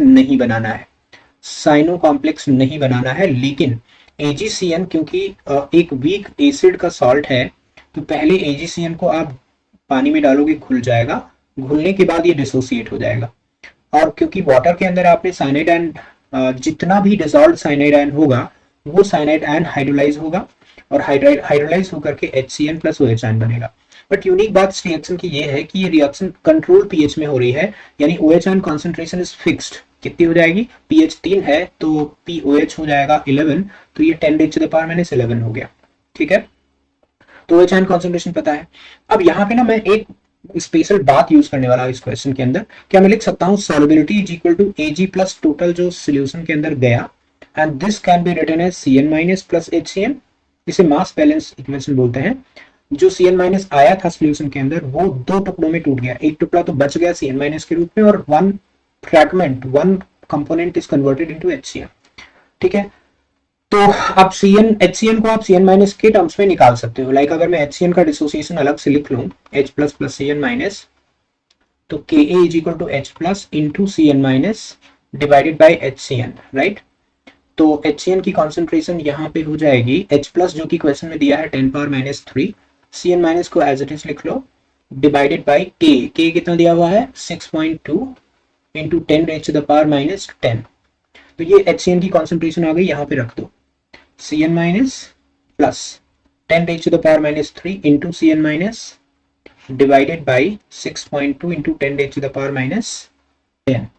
तो ये रफली Cn माइनस को कॉमन ले लिया हूं मैं, ये आपका हो गया 1 प्लस 10⁻⁻10 को ऊपर ले लो तो 10⁻+7 divided by 6.2 into Cn minus common ले लिया हूं, तो इसकी जरूरत यहाँ पे लिखने की नहीं है। हाँ जी, तो अब आप देखो ये वैल्यू इतनी बड़ी है कि इसके कंपैरिजन में 1 को मैं नेग्लेक्ट कर सकता हूं, और जो Cn माइनस है उसको क्या मैं लिख सकता हूं Ksp upon solubility, Ksp upon Ag plus लिख सकते हैं, और जितना Ag प्लस सोल्यूशन में जाएगा वही सॉल्युबिलिटी होगा। ये हो गया आपका 10⁻7 डिवाइडेड बाई 6.2। ठीक है, अब यहां से आप सॉल्युबिलिटी निकाल सकते हो, अब केवल आपको सॉल्व करना है। तो क्या मैं डायरेक्टली लिख दूं S is equal to square root Ksp into 10⁻7 divided by 6.2। अब आप Ksp की वैल्यू डाल करके सॉल्व कर लोगे ना, तो ये रफली 1.9 इंटू 10⁵ आ जाता है। ठीक है, इस तरह का टेक्निक ऐसे क्वेश्चंस के में सॉल्युबिलिटी निकालने में यूज करना ज्यादा बेनिफिशियल होता है, जहां पे पीएच फिक्स हो, दिया हो, बफर सॉल्यूशन ही कंट्रोल कर रहा हो सॉल्युबिलिटी। तो mass balance theory is actually used where pH is supposed to be fixed in a particular question. All right, so it's a beautiful question of solubility product. I hope you understood this. ठीक है, coming to the next question. इस question के अंदर basically detection based है, मतलब यहाँ पे element का डिटेक्शन करना है। एक्चुअली एलिमेंट का डिटेक्शन कौन कौन से मेथड से करते हैं और उसके अंदर रिएजेंट क्या यूज करते हैं, वो मैचिंग यहाँ पे करनी है। ठीक है, तो लाइक अगर आप लोगों ने 11th क्लास के अंदर एनसीईआरटी में एक चैप्टर है टेक्निक्स वाला, जिसके अंदर क्वांटिटेटिव एंड क्वालिटेटिव एनालिसिस पढ़ाते हैं ऑर्गेनिक कंपाउंड के अंदर, तो आपको पता है कि जिस कंपाउंड के अंदर नाइट्रोजन एंड कार्बन दोनों होता है, उसको आप जब ट्रीटमेंट करते हैं तो Cn माइनस में कन्वर्ट हो जाता है, वो लेसाइन मेथड है जो आप लोग पढ़ते हो। तो carbon containing nitrogen gets converted into Cn, और Cn को बेसिकली कन्वर्ट कर लेते हैं FeCN6 4-, और फिर इसका हम FeCN6 3- से रिएक्शन करवाते हैं, तो ब्लू कलर का प्रेसिपिटेट बनता है। तो basically Fe4 FeCN6 whole thrice. Got it. तो इस तरह से जो कंपाउंड आपका आया, जो कंपाउंड बनाया, प्रसिन ब्लू इसको बोलते हैं, ब्लू कलर का कंपाउंड होता है। तो एक बात तो तय हो गई कि नाइट्रोजन जो है, नाइट्रोजन की जो मैचिंग है वो इससे हो गई, यानी ए के लिए तो 3 है, एंड लकीली आंसर तो आपको मैच कर गया। इज इट नाइट्रोजन का 3? यस, नाइट्रोजन के लिए तो मैचिंग तो हो गई, आंसर तो आ गया, बट अपन सभी ऑप्शंस को डिस्कस कर लेते हैं। ठीक है, तो यहाँ पे प्रेसिन ब्लू बनेगा। इस रिएक्शन की या इस डिटेक्शन की कंडीशन ये है कि ये उन्हीं कंपाउंड में नाइट्रोजन का डिटेक्शन करता है जहां पे कार्बन नाइट्रोजन दोनों होगा, है ना। लाइक अगर आपके पास मान लो हाइड्रोजन है N2H4, उसके अंदर कार्बन है ही नहीं है, तो वो कंपाउंड इस टेस्ट को परफॉर्म नहीं करेगा, क्योंकि साइनाइड है ना, बेसिक जो आपका कंपाउंड है वो साइनाइड है, तो साइनाइड बेसिकली रिएक्ट करेगा। राइट, तो आंसर तो आपको मिल चुका है। सल्फर बेसिकली सल्फाइड आयन में कन्वर्ट होता है, जो नाइट्रोप्रोसाइड टेस्ट देता है, पर्पल कलर का एक कंपाउंड बनाएगा, यानी कि इसके लिए ये 1 हो गया। Then phosphorus basically phosphate ion में कन्वर्ट हो जाता है, जो अमोनियम मॉलिब्डेट के साथ कैनरी येलो प्रेसिपिटेट बनाता है सॉल्यूशन का। एंड हैलोजन के लिए सिल्वर नाइट्रेट यूज करते हैं, लाइक क्लोराइड से AgCl का व्हाइट पीपीटी आएगा, ब्रोमाइड के लिए येलो पीपीटी आएगा, आयोडाइड के लिए अगेन येलो पीपीटी आएगा। तो इसका जो परफेक्ट मैच है वो आई थिंक इसके साथ मैच हो रहा है, तो मैचिंग तो निकल आया। बस आपको रिएक्शंस भी थोड़ी ध्यान होनी चाहिए। Like canary yellow precipitate basically इस कंपाउंड का बनता है, ये अमोनियम फॉस्फोमोलिब्डेट बनता है जो कैनरी येलो प्रेसिपिटेट दिखाता है। ठीक है, तो ये है बेसिकली एलिमेंट का डिटेक्शन, और इस पे एक क्वेश्चन जेईई मेन या नीट में आता ही है। Alright, coming to next question, which of the following are isostructural pairs. ठीक है, मतलब यहाँ पे फाइंड आउट करना है कि कौन से दो कंपाउंड ऐसे हैं जिनका स्ट्रक्चर आइडेंटिकल है। तो चलिए एक एक करके चेक करना पड़ेगा आपको। Sulphate and क्रोमेटाइन, sulphate ion and क्रोमेटाइन। Sulphate basically tetrahedral होता है, कुछ इस तरह का स्ट्रक्चर, टेट्राहेड्रल स्ट्रक्चर। क्रोमेट भी टेट्राहेड्रल होता है, O माइनस O माइनस। तो एक तो आंसर वन, मतलब वन आएगा ही आएगा, राइट। वन तो इसमें मैच करेगा ही, सेकंड भी मैच करेगा, ये भी टेट्राहेड्रल है, ये भी टेट्राहेड्रल है, तो वन एंड टू तो बैठ गया। जो अमोनिया है ना, अमोनिया बेसिकली पिरामिडल होता है, और NO3 एक्चुअली ट्रायंगुलर प्लेनर होता है, तो ये नहीं मैच करेगा, थर्ड नहीं आएगा। थर्ड में दोनों कंपाउंड का अलग अलग स्ट्रक्चर है। ऐसे BCl3 ट्रायंगुलर प्लेनर होता है, एंड BrCl3 एक्चुअली आप चेक कर सकते हो, Br में दो लोन पेयर है, तीन क्लोरीन अगर आपने लगा दिया तो तीन और दो पांच, तो अगर आप हाइब्रिडाइजेशन निकालते हो तो sp3 डिहाइब्रिडाइजेशन आएगा, और क्योंकि इसके अंदर दो लोन पेयर है तो इसका शेप एक बात तो तय हो गया कि ट्रायंगुलर प्लेनर तो नहीं आएगा। Now you have to think कि अगर sp3d हाइब्रिडाइजेशन में दो लोन पेयर हो तो किस प्रकार का शेप आता है। जैसे ClF3 का शेप होता है टी शेप एक्चुअली, राइट, तो ये टी शेप है। तो थर्ड एंड फोर्थ के अंदर तो ये पेयर नहीं आएगा, इसका मतलब आपका करेक्ट ऑप्शन ये हो गया। ठीक है, in which of the following processes bond order has increased and paramagnetic character has changed to diamagnetic. यानी कि किस ऑप्शन के अंदर जो कन्वर्जन हो रहा है उसके अंदर एक तो बॉन्ड ऑर्डर इंक्रीज हो रहा है, दूसरे पैरामैग्नेटिक कैरेक्टर डायमैग्नेटिक कैरेक्टर में चेंज हो रहा है। तो देखो नाइट्रोजन नाइट्रिक ऑक्साइड में टोटल 15 इलेक्ट्रॉन है, 15 इलेक्ट्रॉन में ऑक्सीजन वाली सीक्वेंस फॉलो करेंगे। ठीक है, तो के डैश यानी sigma 1s2 sigma 1s2 star, ऐसे एल डैश, एंड ऑक्सीजन वाली सीक्वेंस के अंदर हम लोग सिग्मा 2pz पहले लिखते हैं, फिर आपका पाई 2py पाई 2pz, तो ये हो गया दो दो चार इलेक्ट्रॉन यहाँ पे यूज हो गए, चार और चार 8, दो 10, दो 12, दो 14, एक इलेक्ट्रॉन आपका बचा जो एंटी बॉन्डिंग में चला जाएगा। एंटी बॉन्डिंग में पाई टू पी एक्स है, ये pi two p x and pi two p y anti bonding, तो कहीं एक इलेक्ट्रॉन रख दो। तो एक बात तो तय होगी कि पैरामैग्नेटिक तो है, ये एक अनपेयर इलेक्ट्रॉन है, पैरामैग्नेटिक है। और अगर आप इसका बॉन्ड ऑर्डर निकालोगे तो बॉन्ड ऑर्डर टोटल कितना आएगा, जैसे ये तो कैंसिल हो गए इन दूसरे से, ये भी कैंसिल कर दिए एक से, टोटल बॉन्डिंग में इलेक्ट्रॉन है दो, दो 4 और दो 6, तो 6 - 1 by 2 दैट इज 2.5। तो NO का बॉन्ड ऑर्डर 2.5 है। अब जब NO को NO प्लस में कन्वर्ट करोगे ना, तो ये वाला इलेक्ट्रॉन जो highest occupied molecular anti bonding orbital है यहाँ से निकल जाएगा। आपको पता है कि एंटी बॉन्डिंग मॉलिक्यूलर ऑर्बिटल से जब भी इलेक्ट्रॉन निकलता है बॉन्ड ऑर्डर हाफ यूनिट से बढ़ जाता है, तो इसका जो बॉन्ड ऑर्डर आएगा वो 3 आएगा, तो 2.5 से 3 हो गया। तो बॉन्ड ऑर्डर इंक्रीज भी हुआ, पैरामैग्नेटिक कैरेक्टर से डायमैग्नेटिक हो गया। देखो ये अनपेयर इलेक्ट्रॉन निकल गया, तो यहाँ पे आप जो बचे हुए सारे इलेक्ट्रॉन है वो सब पेयर्ड फॉर्म में है, तो ये डायमैग्नेटिक हो गया, तो आंसर मेरा आ गया। ठीक है, same way you have to check for N2 O2, ये सारे चेक करने पड़ेंगे आपको। लाइक N2 का जो इलेक्ट्रॉनिक कॉन्फ़िगरेशन होगा, एमओ डायग्राम होगा, बस उसमें क्योंकि इसमें 14 इलेक्ट्रॉन है तो K dash L dash and then आपका pi two p x pi two p y, then आपका सिग्मा टू पी जेड आएगा, देन आपका एंटी बॉन्डिंग आ जाएगा। तो थोड़ा सा सीक्वेंस बदल जाती है। तो यहाँ पे जब आप नाइट्रोजन का मैग्नेटिक कैरेक्टर निकालोगे तो वो खुद डायमैग्नेटिक आएगा, तो ये ऑप्शन नहीं होगा। ऑलराइट, और क्योंकि आपका जो इलेक्ट्रॉन है टोटल 14 ही इलेक्ट्रॉन है, तो 14 इलेक्ट्रॉन में आखिरी इलेक्ट्रॉन बॉन्डिंग के मुंह में होगा, तो बॉन्ड ऑर्डर N2 से N2 प्लस में इंक्रीज नहीं होगा, तो ये ऑप्शन नहीं आएगा। सेम वे आप O2 टू O2 प्लस, ये O2 का ही एमओ डायग्राम बना हुआ है, बस आखिरी में यहाँ पे एक और इलेक्ट्रॉन आ जाएगा इस जगह पे। ठीक, तो ये करने के बाद जब पैरामैग्नेटिक से पैरामैग्नेटिक ही रहेगा, क्योंकि O2 में 2 अनपेयर इलेक्ट्रॉन होते हैं ना, एक निकाल भी दोगे तो भी पैरामैग्नेटिक से पैरामैग्नेटिक रहेगा, तो सी ऑप्शन भी नहीं आएगा। ऐसे O2 से O2 2 माइनस करोगे ना तो पैरा से डाया हो जाएगा, जबकि पैरा से डाया हो जाएगा, हाँ पैरा से डाया हो जाएगा, ये बात तो तय है।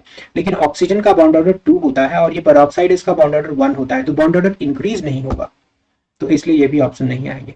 ठीक है, तो इसका करेक्ट ऑप्शन हो गया A. Alright, I hope you all understood. Next question, अगला क्वेश्चन बेसिकली केमिकल काइनेटिक्स पे बेस्ड है। केमिकल काइनेटिक्स में एक पर्टिकुलर रिएक्शन दी हुई है,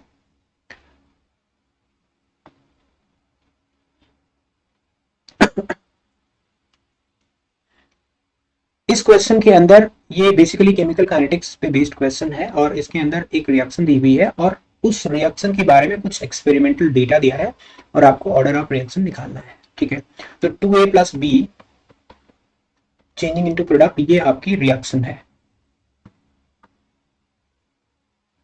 इस रिएक्शन के अंदर पहला डेटा तो ये दिया है कि अगर आप, मतलब अगर मैं मान लूं कि इसका जो रेट है, रेट इज इक्वल टू के इंटू ए स्क्वायर। ए स्क्वायर क्यों लिखूं मैं, क्योंकि टू तो ऑर्डर नहीं है, ऑर्डर तो आपको निकालना है।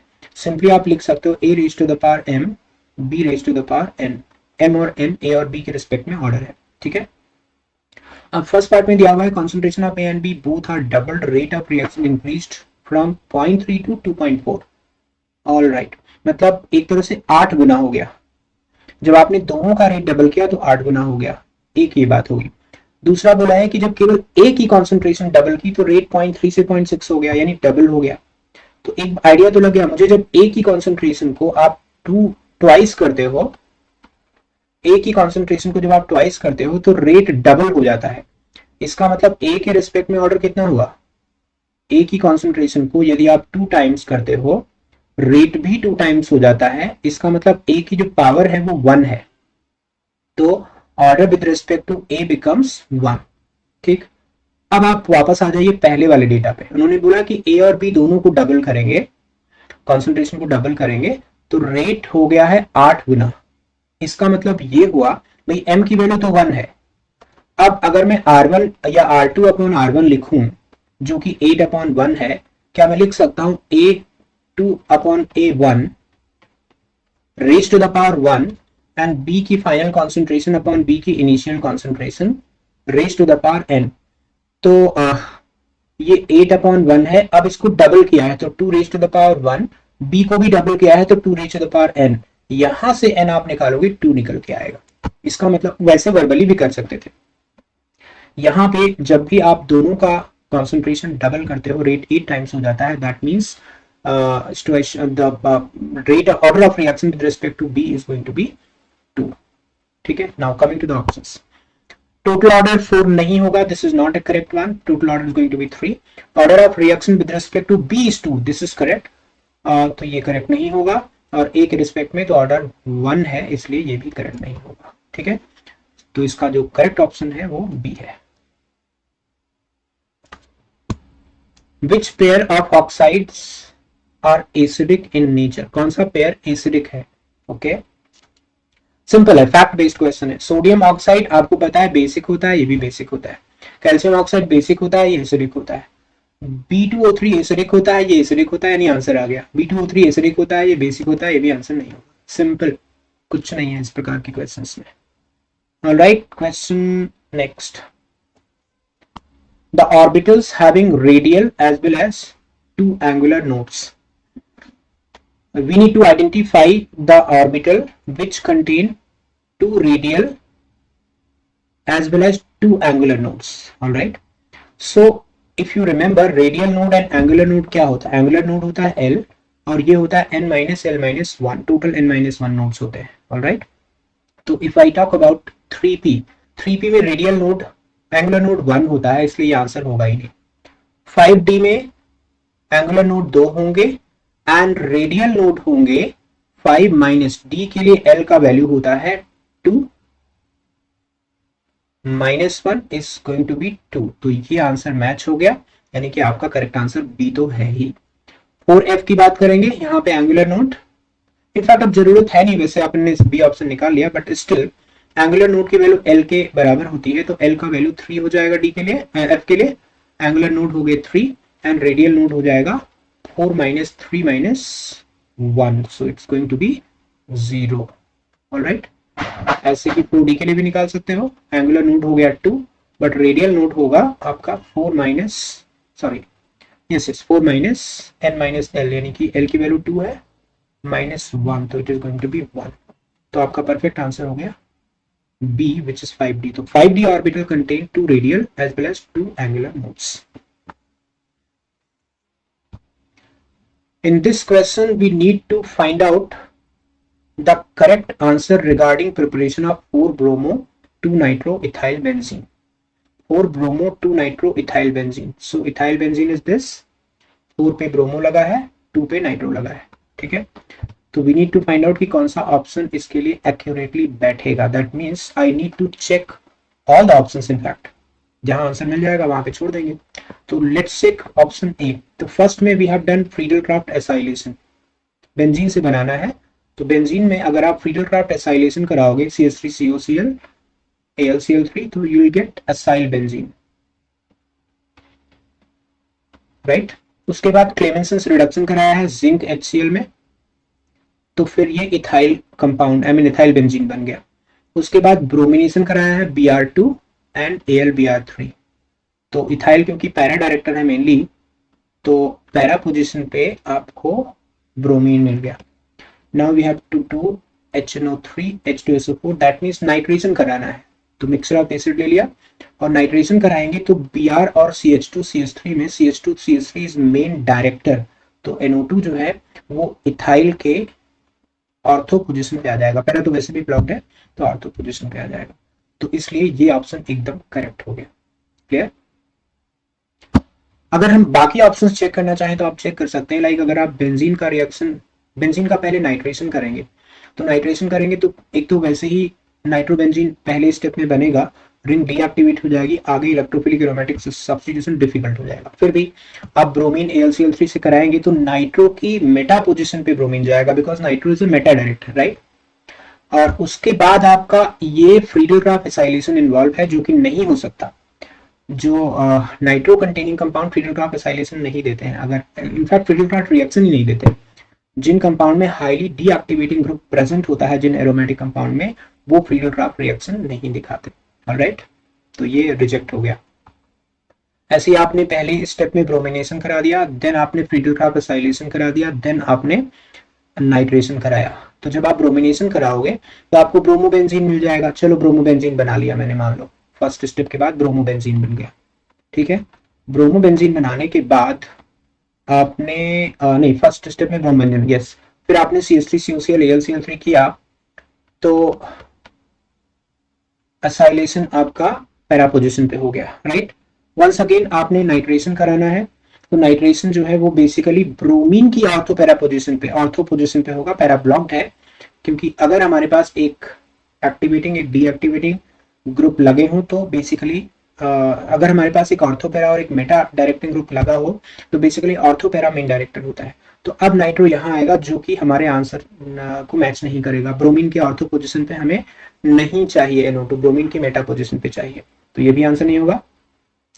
नेक्स्ट ऑप्शन में अगेन पहले इन्होंने फ्रीडल-क्राफ्ट एसाइलेशन करा दिया है, और फ्रीडल-क्राफ्ट एसाइलेशन कराने के बाद फिर आप नाइट्रेशन, फ्रीडल-क्राफ्ट एसाइलेशन कराया है, फिर ब्रोमिनेशन कराया है, ठीक है। चलो एक बार चेक कर लेते हैं। अगर आपने फ्रीडल-क्राफ्ट एसाइलेशन कराया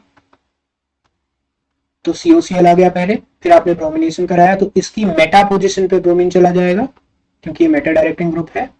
अब अगर आपने नाइट्रेशन कराया तो ब्रोमीन की ऑर्थो पोजीशन पे, यानी यहां पे चला जाएगा आपका नाइट्रो।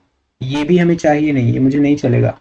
अगर आपने नाइट्रेशन कराया मिक्सर ऑफ एसिड यूज करके, तो ब्रोमीन की ऑर्थो पोजीशन पे NO2 गया है, जो कि करेक्ट नहीं है, तो ये भी ऑप्शन आपका रिजेक्ट हो गया।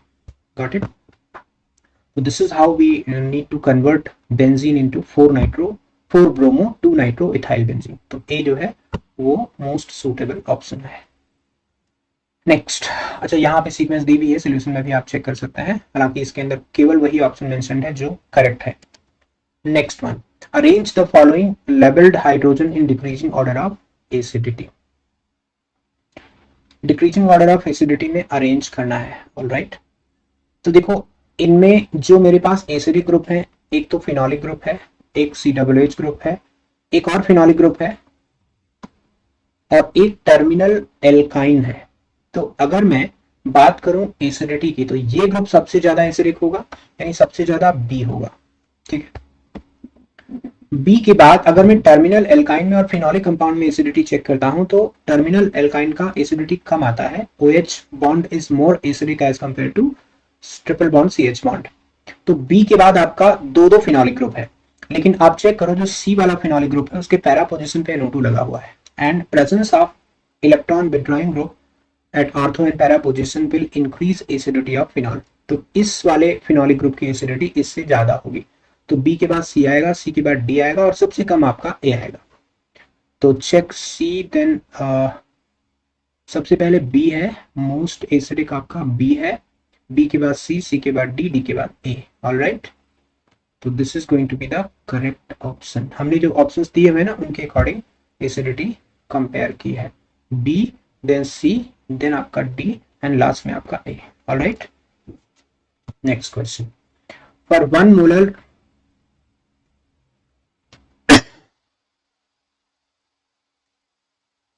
For 1 molar aqueous solution of following compounds, which one will show highest freezing point?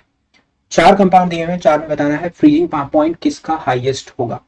देखो, फ्रीजिंग पॉइंट में होता है डिप्रेशन, जब हम नॉन वोलेटाइल सॉल्यूट डाल देते हैं तो फ्रीजिंग पॉइंट में डिप्रेशन होता है। तो जितना ज्यादा डिप्रेशन होगा फ्रीजिंग पॉइंट उतना कम होगा। हाईएस्ट बताना है तो सबसे कम डिप्रेशन होना चाहिए। And depression in freezing point colligative property है। Colligative property is directly proportional to number of particles of solute. यहाँ पे यदि इसको आयनाइज करोगे तो सिंगल पार्टिकल मिलेगा, ये आयनाइजेबल नहीं है। इसमें कोऑर्डिनेशन स्फीयर के बाहर कोई आयन नहीं है। इसमें 4 आयन मिलेंगे, एक कॉम्प्लेक्स आयन और 3 क्लोराइड आयन। इसमें 3 आयन मिलेंगे, एक कॉम्प्लेक्स आयन, 2 क्लोराइड आयन। इसमें 2 आयन मिलेंगे, एक कॉम्प्लेक्स आयन और एक क्लोराइड आयन। ऑलराइट, तो जितने ज्यादा पार्टिकल होंगे उतना ज्यादा डेल्टा TF होगा। तो delta TF is directly proportional to number of particles again. ठीक है, तो सबसे कम पार्टिकल ए में है तो सबसे कम डिप्रेशन ए के सॉल्यूशन में होगा, तो सबसे ज्यादा फ्रीजिंग पॉइंट ए का होगा, यानी your correct answer is a. ठीक है, सिंपल क्वेश्चन है, colligative properties based. Next, which one of the following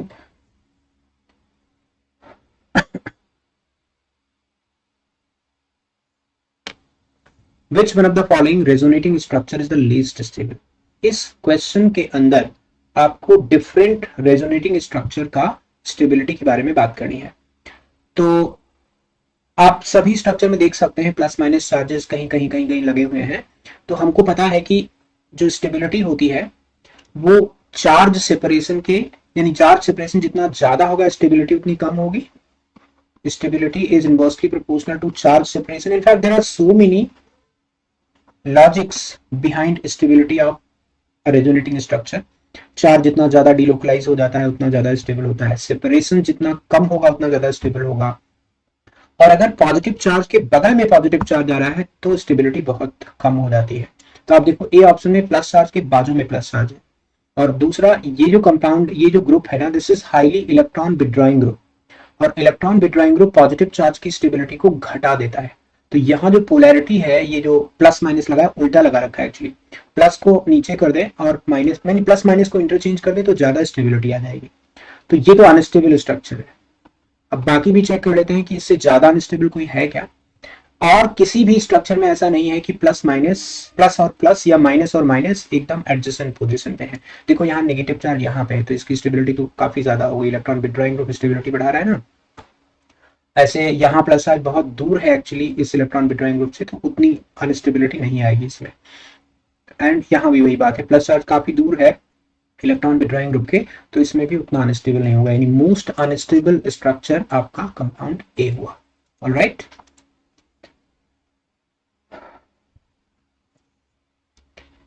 in this question, heat treatment of muscular pain involve radiation of wavelength of about 900 millimeter.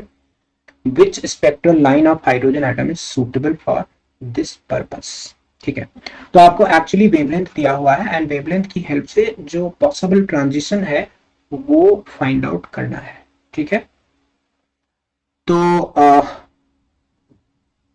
अगर आपको ध्यान हो तो 1/λ is equal to हम लोग ये फॉर्मूला यूज करते हैं ना, are Z square 1/n1 square minus 1/n2 square, क्योंकि यहाँ पे लैम्डा ऑलरेडी दिया हुआ है और n1 n2 के बारे में आपको बात करनी है। दैट मीन्स ये आपको सभी ऑप्शंस में रख करके वेरीफाई करना पड़ेगा। तो चलिए ऑप्शन ए से अगर मैं शुरू करूं, 1/900 नैनोमीटर, तो 900 नैनोमीटर इज 10⁻⁻⁹ ये मीटर में आ गया। और आप चाहो तो इसको सेंटीमीटर में कन्वर्ट कर लो, 10⁻⁹ है 10⁻⁷ हो गया, क्योंकि जो आर का वैल्यू है वो सेंटीमीटर यूनिट में दिया हुआ है। तो this is going to be 10⁻5 into Z, Z की वैल्यू हाइड्रोजन स्पेक्ट्रम है, हाइड्रोजन है तो 1 हो गया, 1/n1 स्क्वायर, n1 का वैल्यू 3 है, माइनस 1/∞।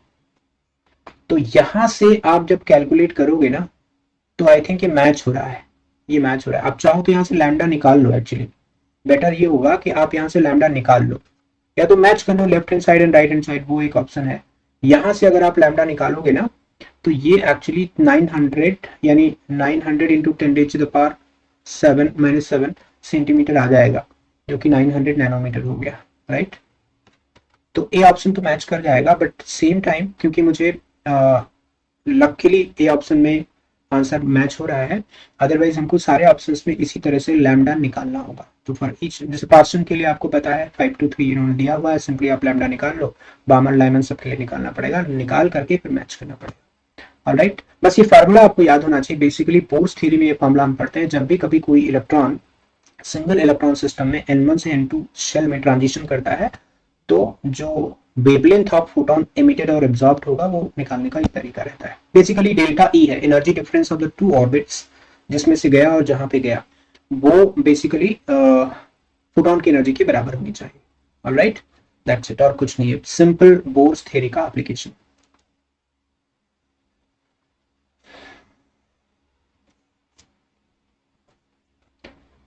इन दिस क्वेश्चन आपको बताना है कि कौन सा कंपाउंड स्टीरियो आइसोमेरिज्म शो नहीं करेगा।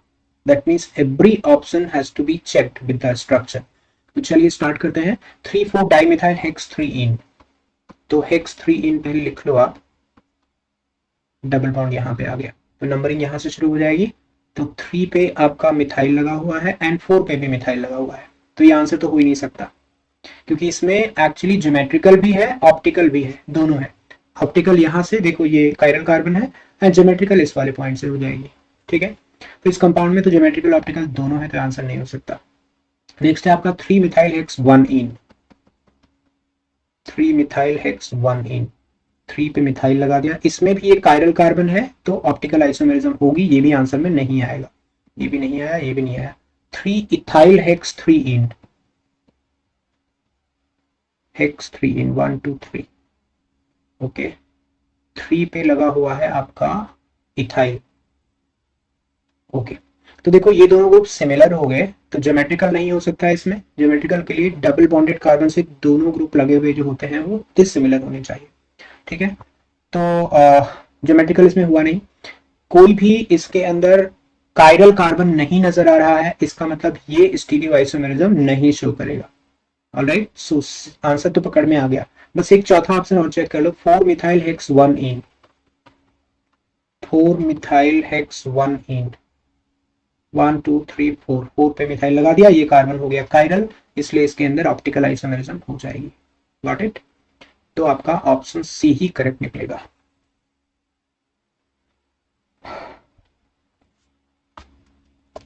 Next, an alkyl halide of formula C6H13Br on treatment with potassium tertiary butoxide, okay। Potassium tertiary butoxide पढ़ करके आपको ये फीलिंग आ रहा है कि there might be elimination reaction, keto mechanism, dehydrohalogenation reactions. ये दो आइसोमेरिक एल्कीन देता है, ये भी इसी बात को कंफर्म कर रहा है। Both alkene on dehydrogenation gives 2,3 dimethyl butane. Actually hydrogenation reaction ऐसी रिएक्शन होती है जो किसी भी कंपाउंड के बेसिक स्ट्रक्चर को, स्पेशली हाइड्रोकार्बन के बेसिक स्ट्रक्चर को बताती है। तो 2,3 डाइमिथाइल ब्यूटेन पहले बना लो आप, ये हाइड्रोजनेशन प्रोडक्ट है, यानी कार्बन का जो स्केलेटन है वो ऐसे ही रहना चाहिए, ठीक। तो अब अगर कोई कंपाउंड ऐसा है जिसमें कार्बन का स्केलेटन ऐसा नहीं है, उसको तो रिजेक्ट कर दो, जैसे ये रिजेक्ट कर दो आप, ठीक है, क्योंकि दोनों के दोनों एल्कीन सेम प्रोडक्ट बनाते हैं और इसके अंदर ये वाला स्केलेटन मैच नहीं करेगा। और ये भी रिजेक्ट कर दो आप क्योंकि ये वाला स्केलेटन भी मैच नहीं करेगा। अब आते हैं, अरे ये भी रिजेक्ट कर दो आप क्योंकि ये वाला स्केलेटन भी मैच नहीं करेगा। तो 3 ऑप्शन तो रिजेक्ट हो गए, तो आपका आंसर आ गया। सिंपल, कुछ करना ही नहीं था इसके अंदर। तो कभी कभी एलिमिनेशन मेथड भी बहुत काम करती है, और वैसे भी आप स्ट्रेट फॉरवर्ड तरीके से निकालना भी चाहोगे तो आपको ये इंफॉर्मेशन ही करेक्ट आंसर तक पहुंचाएगा। तो हाइड्रोजनेशन एक ऐसी रिएक्शन होती है जो बेसिकली स्केलेटन कभी भी चेंज नहीं करती। डबल बॉन्ड या ट्रिपल बॉन्ड को तोड़ेगा, पाई बॉन्ड को तोड़ेगा, वहां पे हाइड्रोजन ऐड हो जाएगा, दैट्स इट। ठीक है,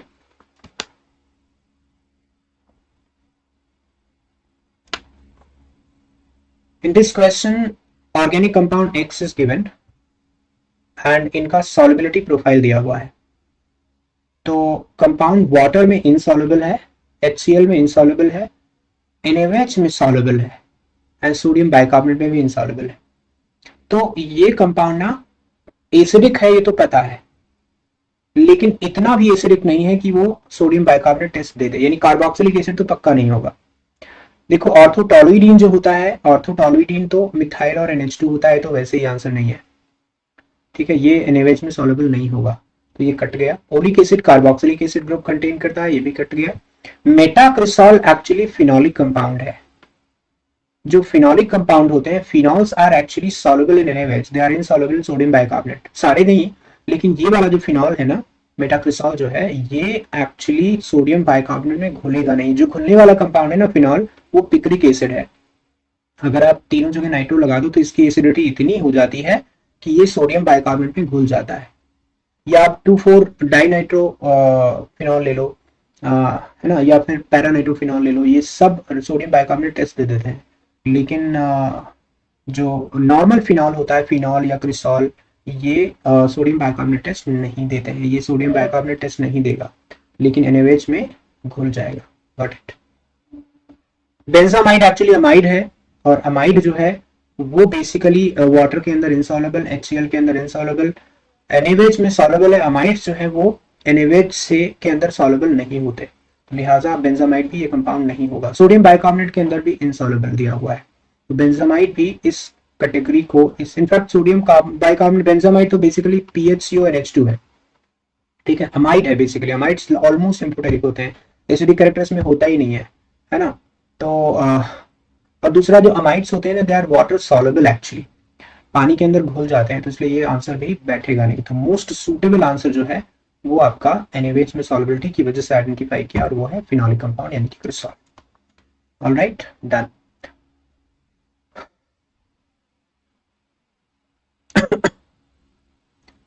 In this question you need to identify the compound with lowest boiling point. देखो जो हाइड्राइड होते हैं 15th ग्रुप के अंदर, स्पेशली बॉइलिंग पॉइंट की यदि मैं बात करूं तो SbH3 का बॉइलिंग पॉइंट अधिक होगा, उसके बाद आपका अमोनिया आता है ना। अमोनिया अगर मेल्टिंग पॉइंट होता है तो अमोनिया पहले आ जाता, बट बॉइलिंग पॉइंट में अमोनिया SbH3 के बाद में आता है। अमोनिया का बॉइलिंग पॉइंट बाकी से हाइयर इसलिए है क्योंकि इसके अंदर इंटरमॉलिक्यूलर हाइड्रोजन बॉन्डिंग होती है। तो SbH3 NH3, देन आपका ASH3, देन आपका PH3। तो PH3 का बॉइलिंग पॉइंट लीस्ट होता है, लिहाजा आपका जो करेक्ट आंसर है वो B हो गया।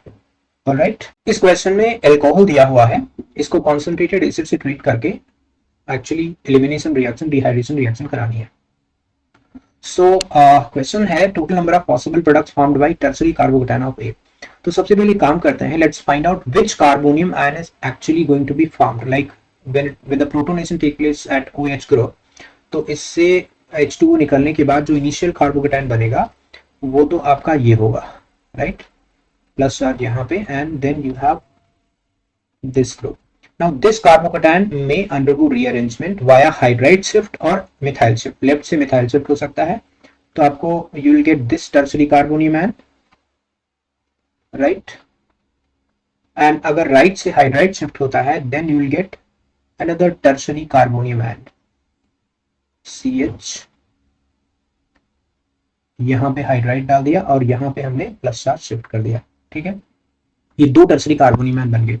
Now when beta hydrogens are taken out from this tertiary carbonium ion, one possible product is this CH, CH3 and CH3. Now this compound has one chiral carbon, so it can exist in optically active forms, so you'll get two alkenes out here, one dextro, other levo.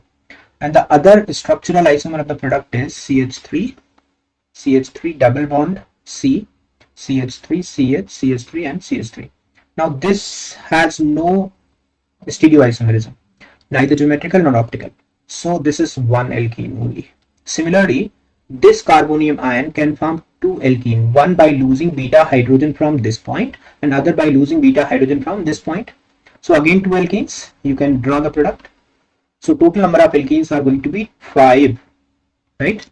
So in this compound, tertiary carbocation form 5 alkenes. So your answer is 5.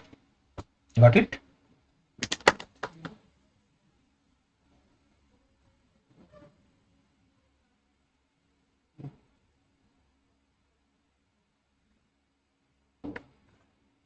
In this question, you have to find out number of bridging carbonyls in this compound. Just recall the structure of manganese carbonyl. We are having this kind of bonding setup in this. CO, another CO, CO. So total number of carbon monoxide which are bonded as are actually terminal. There is no bridging carbonyl group in this compound, so your answer is going to be 0, right?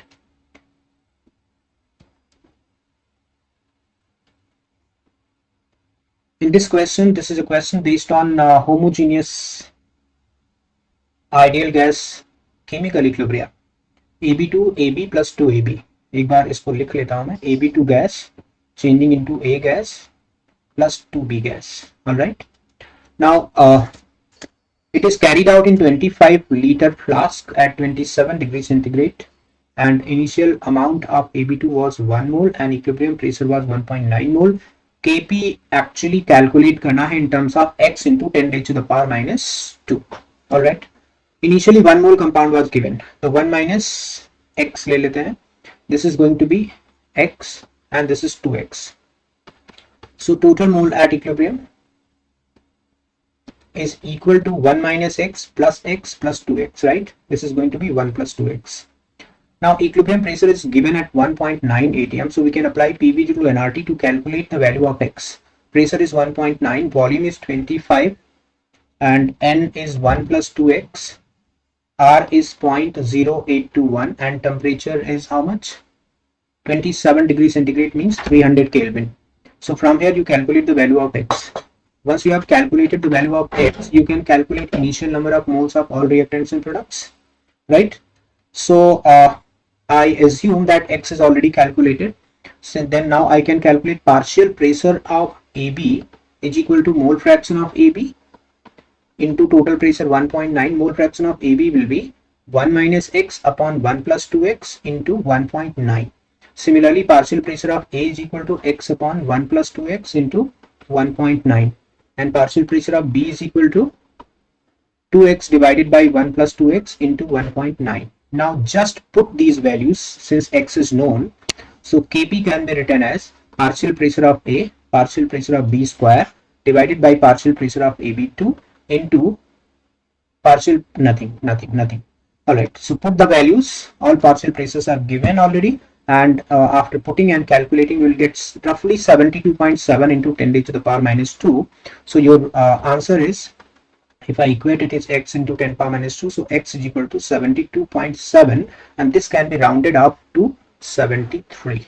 All right, so simple question, chemical equilibrium based question है, degree of dissociation calculation है, and conceptual. I assume that there is some calculation in this question involved, so you can do it easily. All right.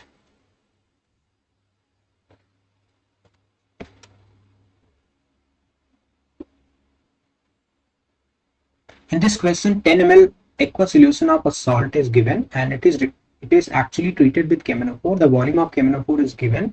You need to calculate the value of x. All right. So when KMnO4 will be reacting with this compound, only oxalate portion gets oxidized to CO2, right? And we know that when oxalate is getting oxidized to CO2, its n factor is coming out to be 2. How does it? यहाँ पे 2 carbon पे total plus 6 charge है, and in carbon dioxide 2 carbon will get plus 8 charge. So 1 mole of oxalate gets oxidized to CO2 after losing 2 mole of electron. Therefore, n factor is 2. And since this is the only compound and only portion getting oxidized in this salt, so n factor of this compound will be 2y. Now simply apply law of equivalence. So I can write milli equivalent of compound KXH C2O4Y is equal to milli equivalent of KMnO4. Alright, milli equivalent of this compound is going to be 10 into 0.1 and n factor is 2y must be equal to 8 into 0.1 and क्योंकि इसका molarity दिया हुआ है KMnO4 का and KMnO4 has n factor 5 in acidic medium, so you can multiply it by 5. यहाँ से you will get x की value 2, right? Y की value 2, I'm sorry, you get y की value 2. You got y का value 2. This, using this particular value of y, you can calculate x. How? In any compound, total cationic charge is equal to total anionic charge. Total cationic charge is equal to total anionic charge, right? Total cationic charge is going to be x plus 1, potassium के लिए x, hydrogen के लिए 1. Anionic charge is going to be 2 into y. Oxalate contain 2 negative charge and y number of oxalates are present. तो यहाँ से x plus 1 is equal to 2 into 2, so x is equal to 3. That is your answer. You need to calculate the value of x only. Okay, so this question was based on two things. One, how to apply law of equivalent, and to apply law of equivalent properly, one must have an idea of calculating n factors, especially in redox reactions. Okay, this is another question based on stoichiometry of chemical reactions. A particular 100 octane aviation gasoline used 1 cc of tetraethyl lead of density 1.66 gram per cc per liter of the product. This compound is made as follow. The reaction दिया हुआ है आपको, and इस reaction की help से आपको बताना है how many gram of ethyl chloride is needed to make enough TEL for 1 liter of gasoline. Alright, molecular weight is given. Okay, fine. So 1 liter of gasoline actually contain 1 cc of TEL. So, and density is also given. We can calculate weight of tetraethyl lead. Weight of tetraethyl lead will be volume into density. Volume is 1 cc, density is 1.66 gram per cc, so it will be 1.66 gram. Alright, from here we can calculate mole of TEL, tetraethyl lead, and that is equal to 1.66 divided by 323, its molecular weight. Alright, and from the equation you can check the number of moles of C2H5Cl required will be 4 times moles of TEL formed. So I can calculate mole of C2H5Cl required, that is equal to 4 times mole of TEL, right? And 4 into 1.66 upon 323. So weight of C2H5Cl required will be 4 into 1.66 upon 323, which is mole, multiplied by its molecular weight, which is 64.5. This comes out to be 1.33 gram. Alright, so your final answer is 1.33 gram. So this is a simple question based on stoichiometric relationship between reactants and products.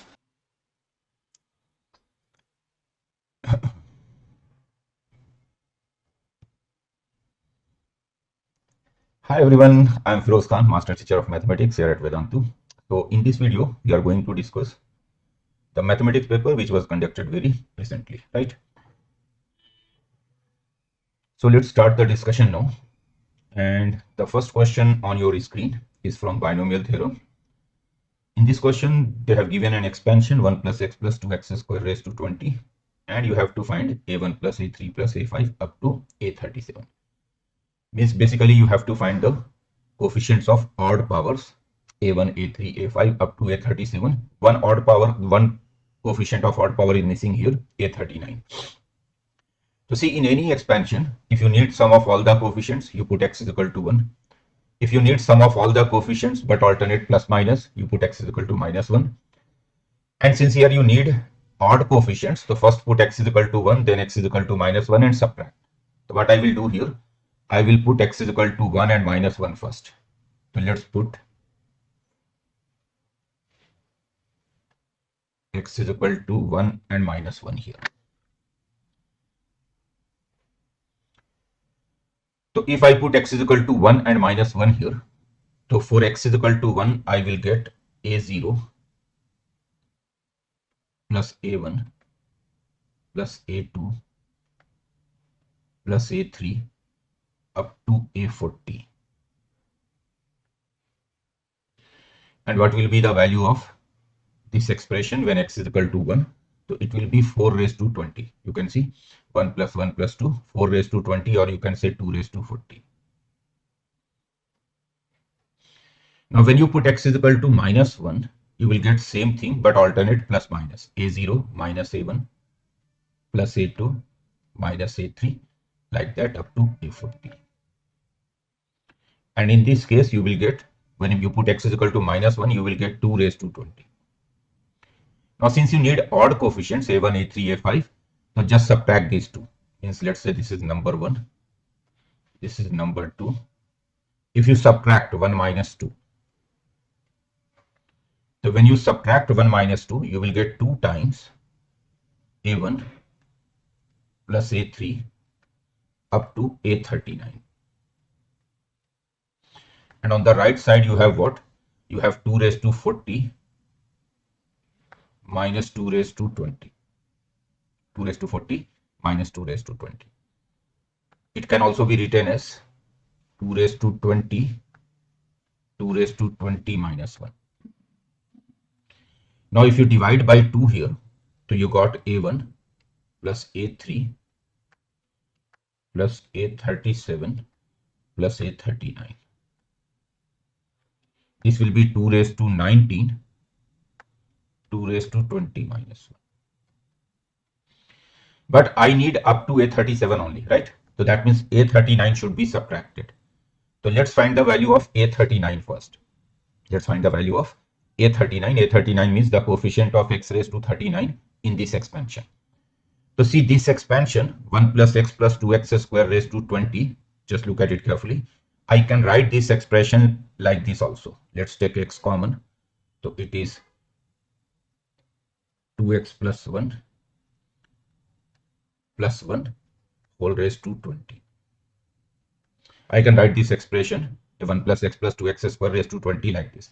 Now when I expand it using binomial, so the first term I will get 20C0 x raised to 20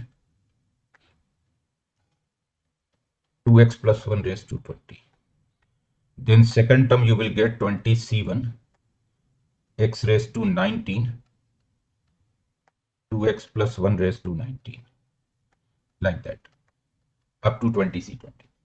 Since we need x raised to coefficient of x raised to 39, so you can see that in fact in only the first term here in 20C0 x raised to 20 2x plus 1 raised to, only in the first term you will get x raised to 39, because all terms except the first term.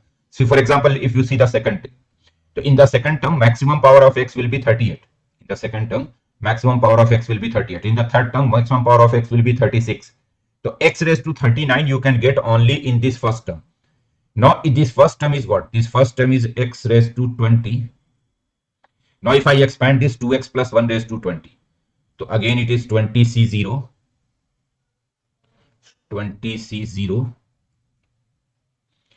2x plus 1 raised 2x raised to 20, then 20C1 2x raised to 19, like that. And all other terms, I'm just ignoring all other terms here because coefficient of x raised to 39 exists only in the first term. All other terms are of degree less than 39. Now what will be the coefficient of x raised to 39 here? So see, x raised to 39 you will get when you multiply this term with this term. X raised to 19 here, x raised to 20 here, so x raised to 39. So basically A39 is what? 20C1 2 raised to 19. This is A39. 20C1 2 raised to 19, or you can say 20 into 2 raised to 19. This is A39. Now if I substitute the value of A39 here, just substitute the value of A39 here, so you will get A1 plus A3 up to A37. This will be what? This is 2 raised to 19,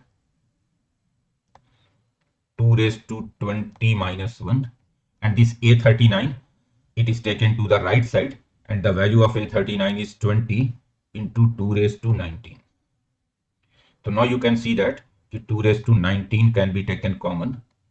So you got 2 raised to 20 minus 20. So this should be the answer. 2 raised to 19, 2 raised to 20 minus 1. I think which I can see in the option C.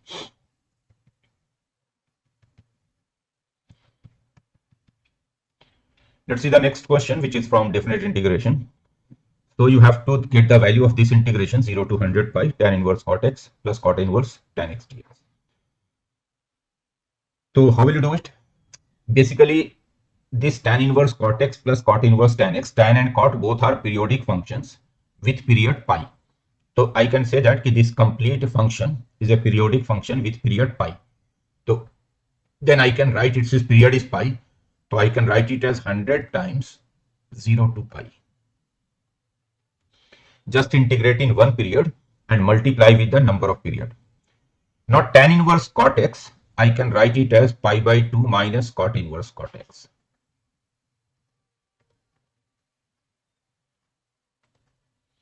Then cot inverse tan x, I can write it as pi by 2 minus tan inverse tan x.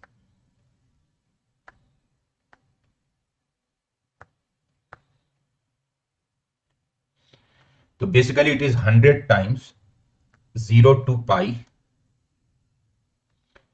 pi by 2 and pi by 2 pi, and cot inverse of cot x you can write x. And then 100 times 0 to pi tan inverse tan x.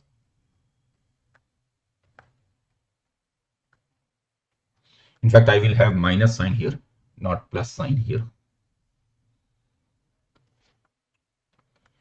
Pi by 2 and pi by 2 pi, cot inverse cot x in 0 to pi can be written as x, tan inverse tan x.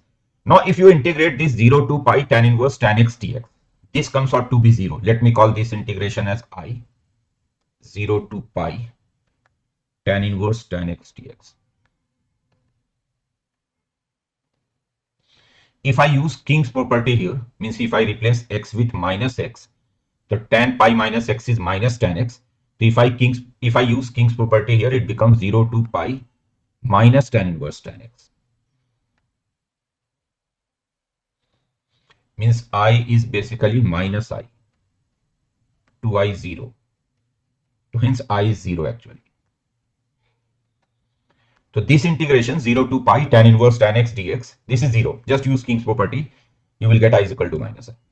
So this one becomes 0. Actually, this one from here to here, this one becomes 0. So now I have to integrate this one only. Now it is 100 times 0 to pi.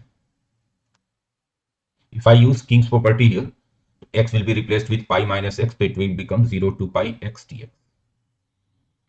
And then integration of x is x square by 2, so pi square by 2. So ultimately it is 50 times pi square, which is the second option, right?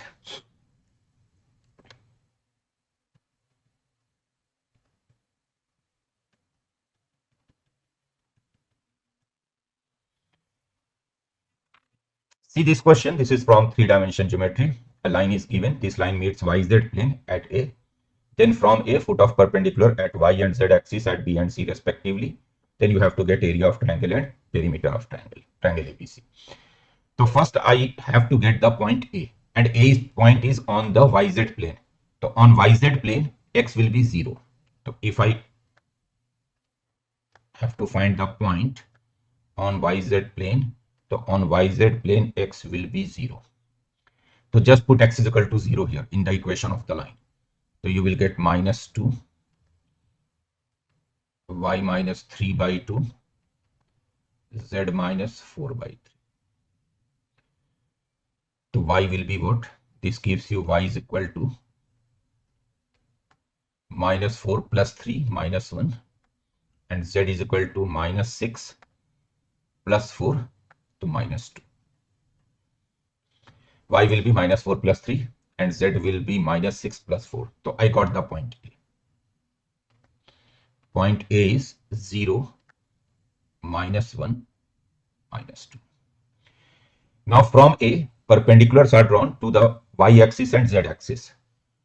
So B is the foot of the perpendicular from A to y-axis. So since B lies on the y-axis, so therefore x and y both coordinate will be so x and z both coordinates will be 0. So actually B will become 0, -1, 0. And C lies on the z-axis. So x and y both will become 0. So it is 0, 0, -2. Now you know all the three vertices of the triangle. You know all the three vertices of the triangle. So you can easily get the area and perimeter. So let's get the side length first. If I get the side length AB, just to get the perimeter, so side length AB will be what? 0 minus 0. So it is √4 means 2.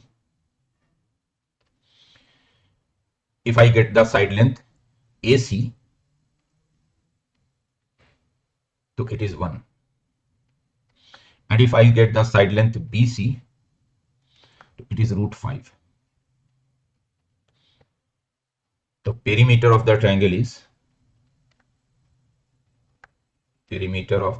is basically 3 plus √5. Means option C is not correct. Option C is not correct. Now obviously you can see that it is a right triangle. AB square plus AC square is BC square. So it is a right triangle. So hence area will be what? Perpendicular sides are AB and AC. So area will be half base altitude. So area is 1. Means option B is the correct option here. Area is 1, perimeter is 3 plus √5. So B option will be the correct one.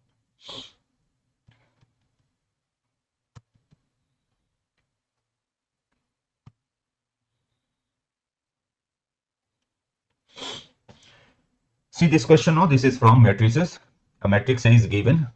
A raised to 8 x y is 8, 6, 4 has a unique solution, exactly 2 solution, infinitely many solutions.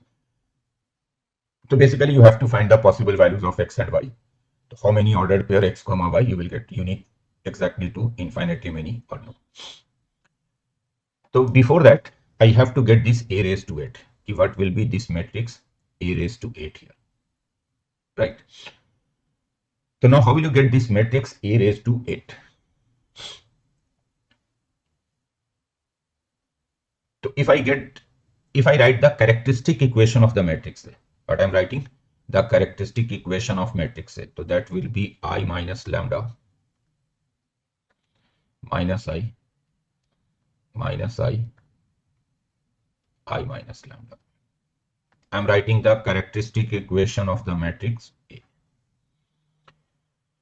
So this equation is basically this equation in lambda, that will be a quadratic equation, that is called the characteristic equation of the matrix A. And how to write the characteristic equation of any matrix? Just subtract lambda from the diagonal elements. Remaining elements will be left as it is. So now I can see that I can write it as I minus lambda, I is iota actually, under root minus 1 minus iota square. So this gives you lambda square is equal to 2 iota lambda. Now Cayley-Hamilton theorem says that every matrix, and in fact before that let me write lambda raised to 8 first. Lambda raised to 8. So if I do squaring here both sides, so lambda raised to 4 will be 4 iota square minus 4 lambda square. And lambda square is 2 iota lambda. So it is minus 8 iota lambda. Minus 8 iota lambda. Now if I do squaring again, so I will get A raised to 8. A raised to 8 will be what? 64 iota square minus 64 lambda square. And lambda square is what? 2 iota lambda. So now I'm getting minus 128 iota lambda. Now you know that Cayley-Hamilton theorem says that every matrix satisfies its characteristic equation. Actually it is lambda raised to 8 here. Every matrix satisfies its characteristic equation. So I can replace lambda with A here. So I will get A raised to 8 is minus 128 iota A. And A matrix is what? Iota, minus iota, minus iota, iota. Minus 128 iota lambda. If I multiply iota inside, so it is minus 128 iota square, which is minus 1, then plus 1, then plus 1, then minus 1. Now you are multiplying a raised to 8 with xy, and it should be equal to 864. So it is minus 128 minus 1, 1, 1 minus 1 multiplied with xy, it is 864. Now if I multiply first row with first column, so I'm getting minus 128 times first row first column minus x plus y, it is 8. And then first row second column, I'm getting minus 128 times x minus y is equal to 64. So see, from here I'm getting x minus y is equal to 8 over 128, and here I'm getting x minus y is equal to minus half. Obviously this system gives you no solution, because first equation gives you x minus y is equal to 1 by 16, and the second equation gives you x minus y is equal to minus half. So this system has no solution, because you are getting two parallel lines actually. X minus y is equal to 8 by 128 and x minus y is equal to minus half. These are parallel lines. They will not intersect. No solution. Means option D is the correct option here, right?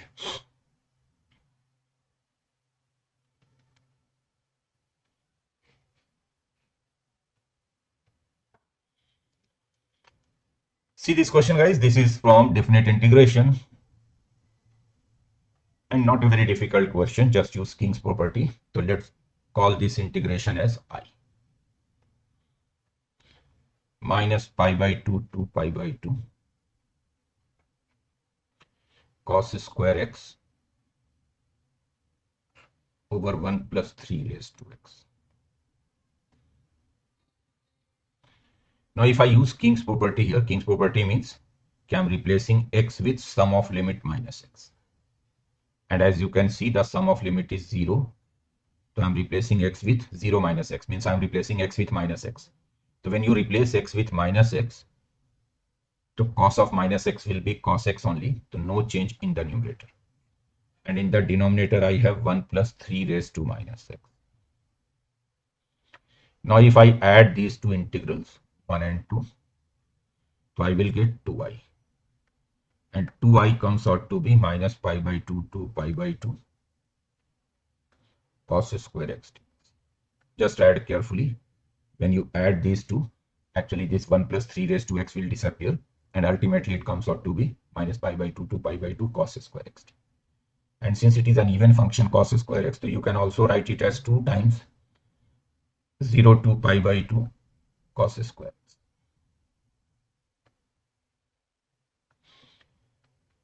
And then you can write it as 0 to pi by 2. 2 cos square x can be written as 1 plus cos 2x by 1 plus cos 2x, actually 2 cos square x. So integration will be what? Integration will be x plus sine 2x by 2. 0 to pi by 2. When you substitute the limit, it is pi by 2. Just substitute that. 2i is pi by 2. So I will be basically pi by 4. Means option D should be the correct option, right?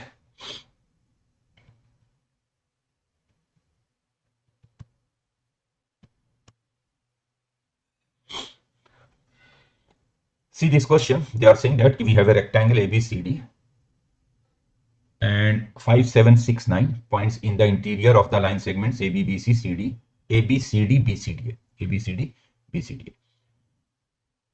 Means 5 points on AB, 7 points on CD, 6 points on BC, and 9 points on DA. Now alpha is the number of triangles having these points from different sides as vertices means you have to pick 3 points and 1 point from each side, means 3 points from 3 different sides form a triangle. So how many such triangle can be formed? That is alpha. Beta is the number of quadrilaterals having these points from different sides as vertices. Then what will be beta minus alpha? So what they are saying, I have a rectangle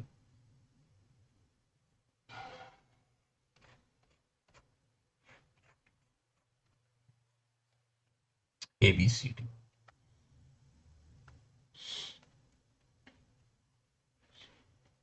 Now 5 points on AB. So here on AB I have 5 points, internal point, any 5 points on AB. On CD, I have 7 points, 7 points here. On BC I have 6 points, 6 points here. And on AD I have 9 points here, 9 points here. So first you have to write alpha. How many triangles you can form by taking 3 points, and these 3 points will be taken from 3 vertices, 3 different vertices, sorry, 3 different sides. So let's say if I choose 1 point from AB, 1 point from BC, 1 point from CD, 1 from AB, 1 from BC, 1 from CD. The number of triangle will be 5, 6, 7. 5, 6, 7. Because I can choose 1 point from AB in 5 ways, 1 point from BC in 6 ways, 1 point from CD 7 ways. The number of triangle will be 5, 6, 7. Similarly, if I choose from BC, CD, DA, BC, CD, DA to 6, 7, 9.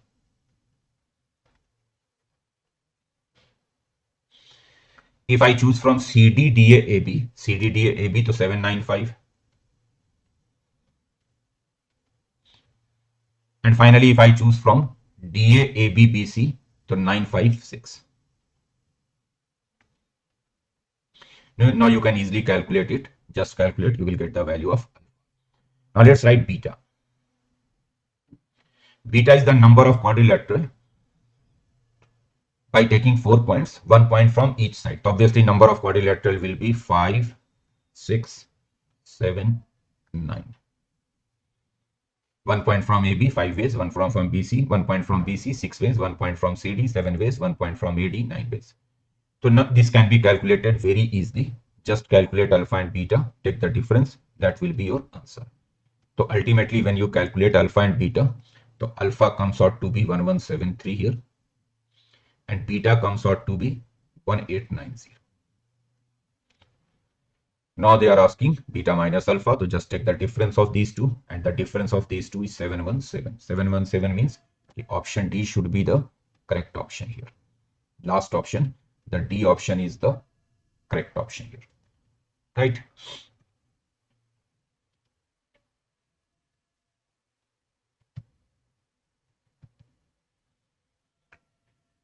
See these question, guys. This question, guys. This is from probability. This question is from probability. They have given you a set 1, 2, 3, 4, 5 is a set containing 5 elements. The probability that two randomly selected subsets of this set have exactly 2 elements in their intersection means if I choose 2 subsets of this given set randomly, what is the probability that these 2 selected subsets will have at exactly 2 common elements? So let's say this given set, let's say this given set is S.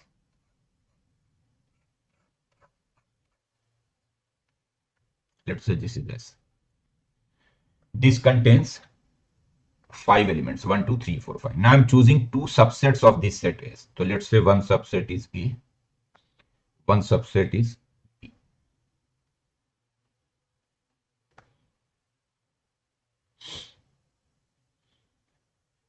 So what is the probability that A intersection B has only 2 elements, exactly 2 elements? So see, when I'm choosing 2 subsets A and B, so then your set S is divided into 4 partitions. The first partition is this common region 1. Second partition is only A, this region. Third partition is only B.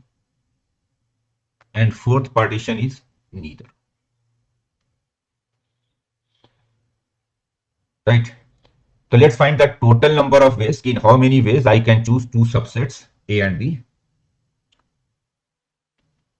Total number of ways without any restriction.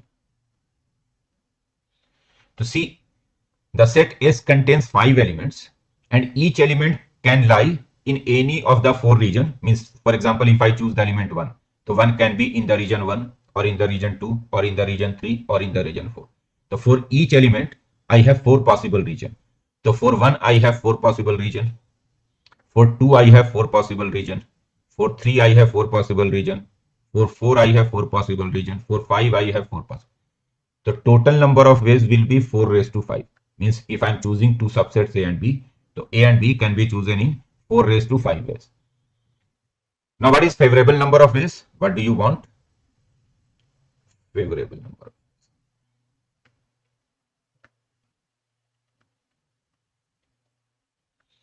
Favorable number of ways means कि A intersection B must contain exactly 2 elements. So out of these 5 elements, 2 elements will go to 1, but I don't know which 2 elements. So what I will do, I will choose 2 elements from these 5 elements, 1, 2, 3, 4, 5.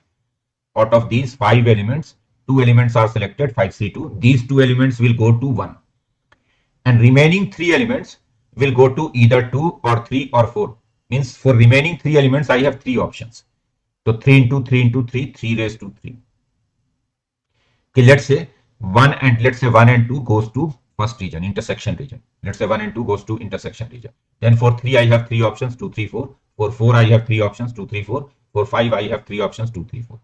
So hence your probability is basically what? The ratio of these two. 5C2 is 10 into 3 raised to 3 divided by 2 raised to 10. This is 2 raised to 10 actually.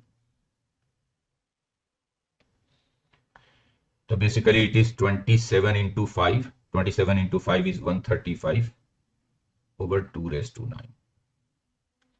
So this will be your correct answer. Option C, right?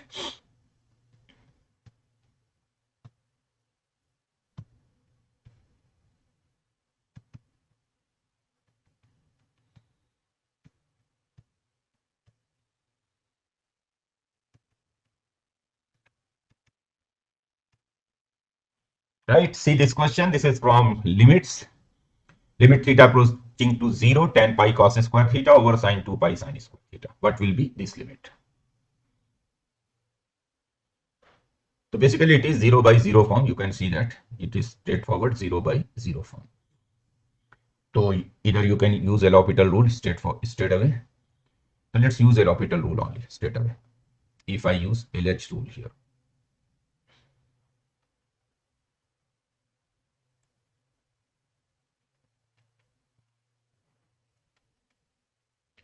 The derivative of tan is secant square pi cos square theta.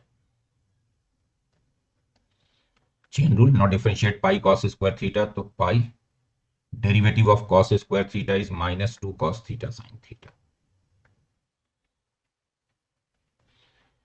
So this is the derivative of numerator. Now let's differentiate the denominator. Cos 2 pi sine square theta, then 2 pi, and derivative of sine square theta is 2 sine theta cos theta. So what I have done, I have straight away used L'Hopital rule, LH rule. So this 2 sine theta cos theta disappears. This pi and this pi also disappears. Now if you put theta 0, so cos 0 is 1. Cos 0 is 1, so you are getting secant square pi, which is 1.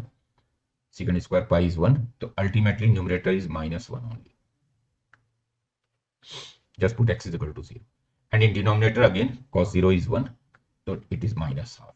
So limit is straight away minus half. Straightforward question, just use LH rule.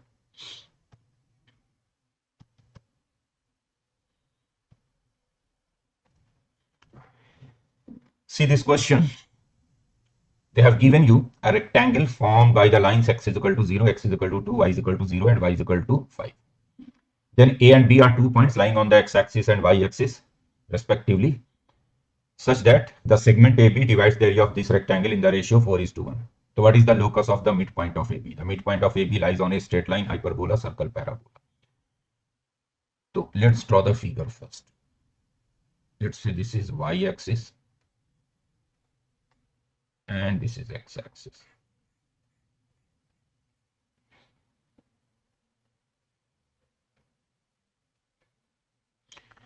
X is equal to 0 means y-axis, then x is equal to 2 line.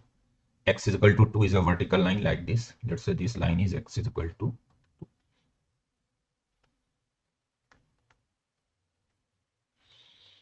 and y is equal to 5. Let's say this line is y is equal to 5.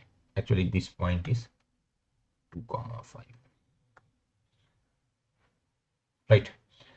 This vertical line is x is equal to 2. And this horizontal line is y is equal to 5. Basically, this point is 2 comma 0. And this point here is 0 comma 5. Now I'm choosing point A and B on the x-axis and y-axis. So let's say this point A on the x-axis, it is alpha comma 0. And this point B on the y-axis, it is 0 comma beta. Now this point line segment AB is dividing the area of the complete region in the ratio 4:1. So if I find the area of the rectangle R first, area of region R. Right. So area of region R means the area of this rectangle. So obviously it is half 2 into 5, half base into altitude. So this area is 10. Oh, sorry, 5. This area is basically. Now this line segment AB is dividing the area of the rectangle in the ratio 4:1. In the ratio 4:1.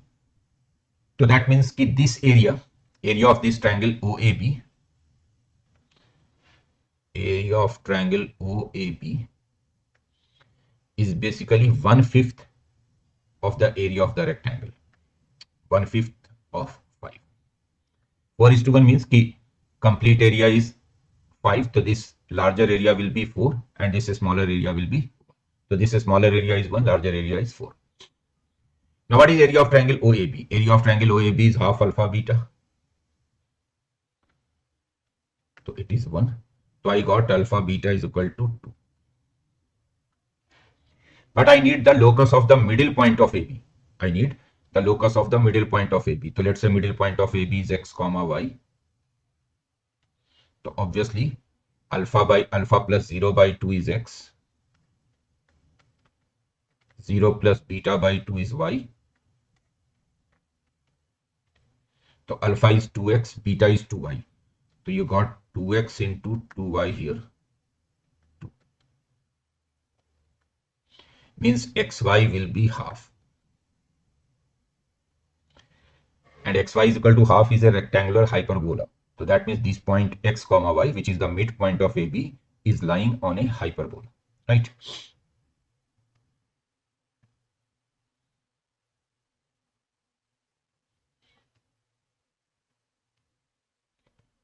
Let me check if I've done some calculation error, because they are showing you xy is equal to 1 and I'm getting xy is equal to half.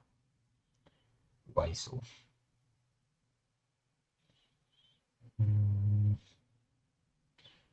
Area of rectangle. Oh, I have written area of rectangle half base into altitude. My bad. Area of rectangle is 2 into 5, not half 2 into 5. It is 10 actually.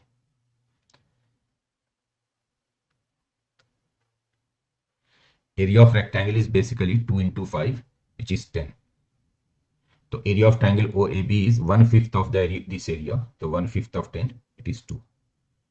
So alpha beta will be basically 4. Alpha is 2x, beta is 2y, so it is 4. So xy is equal to. Anyhow, locus will be a rectangular hyperbola. Xy is equal to 1.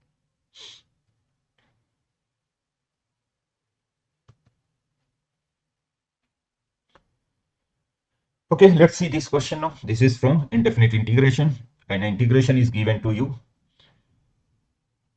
And then you have to find the values of alpha, beta, gamma, delta. What will be alpha plus 2 beta plus 3 gamma minus 4 delta? So actually I have to integrate this quantity. x over e raised to 2x. So let's understand this x over e raised to 2x first.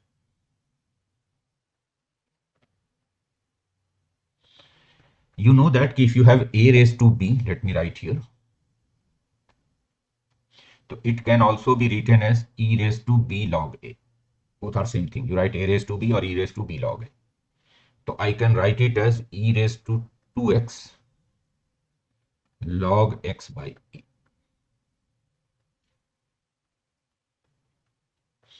It is e raised to 2x log x minus log e. Log e is 1. So it is e raised to 2 times x log x minus x. X log x minus x. This is x by e raised to 2x. So then what will be e raised to x by e by x raised to 2x? It is just the reciprocal of x by e raised to 2x. Reciprocal means it will be e raised to minus 2 times x log x minus. So hence your integration I is basically what? It is e raised to 2 times x log x minus x plus e raised to minus 2 times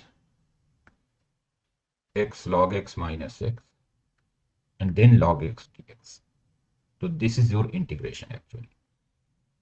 E raised to 2 times x log x minus x, e raised to minus 2 times x log x minus x into log x.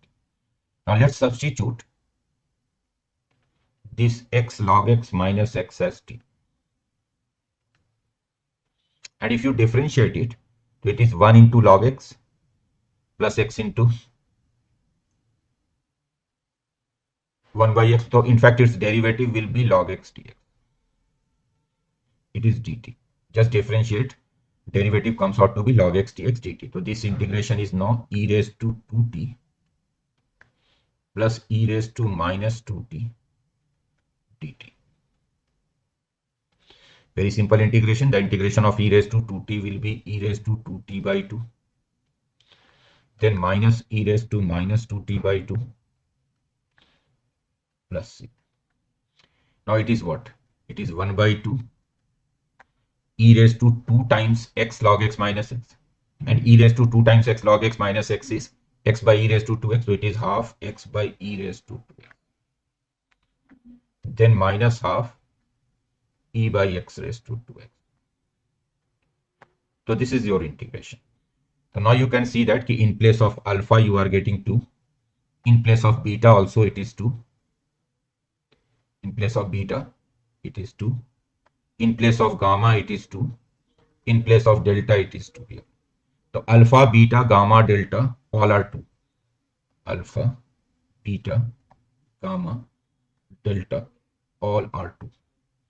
And since all are 2, so your answer will be basically what? Alpha is 2, 2 beta is 4, 3 gamma is 6, 4 delta is 8. So it is 4 actually. Option B. Right?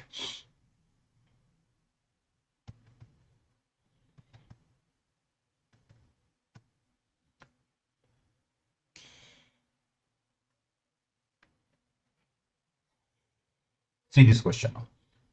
This is from matrices. Matrix A is given and you have to find determinant of adjoint of 2A. But before that, let's calculate the determinant of A first. What is determinant of A here? So from the first row, you can take 5 factorial common, then 6 factorial from the 7 row, 7 factorial from 6 factorial from the second row, and 7 factorial from the third row. So you will get what? 5 factorial from the first row. So you are getting 1, 6, and 6 into 7, 42. Then 1, 7, 7 into 8, 56. Then 1, 8, 8 into 9, 72. Now let's subtract. Let's subtract from R2, from R3. Let's subtract R2. And then from R2, let's subtract R1. The determinant of A is what? I'm keeping the first row as it is, 1, 6, 42. Second minus first, it is 0, 1, 14. 56 minus 42. Third minus second, it is 0, 1. 72 minus 56, it is what?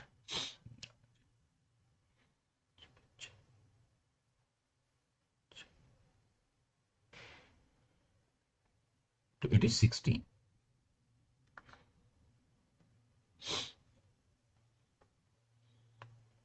Now if I expand this determinant, so I will get what? I will get 16 minus 14, it is 2 actually. The determinant of A is 2. Now I have to get adjoint of 2A. So this will be what? You know that the determinant of adjoint A is determinant of A square if A is a 3 by 3 matrix. In general, determinant of adjoint A is determinant of A raised to n minus 1 if A is n by n matrix. So it will be determinant of adjoint 2A square. Then determinant of adjoint 2A is determinant of 2A square and one more square, the 2A4. Now it can be written as 2 raised to 3 determinant of A whole raised to 4. Actually, determinant of K times A, K is any number, can be written as K cube times determinant of A if A is a 3 by 3 matrix. In general, determinant of K is K raised to n times determinant of A if A is n by n matrix. And determinant of A is 2 here. So 2 cube into 2, 2 raised to 4 and again 4. So it should be 2 raised to 16 here. Means option D should be the correct option here.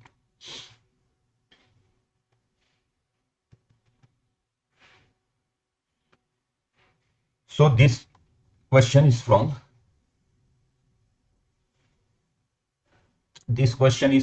straight lines based on orthocenter. The vertices of a triangle are given to you. Orthocenter is alpha beta. Then you have to calculate 9 alpha minus 6 beta plus 60. So you know that orthocenter is basically the point where altitudes of a triangle meet. Orthocenter is the point where altitudes of a triangle meet. So let's draw the triangle first.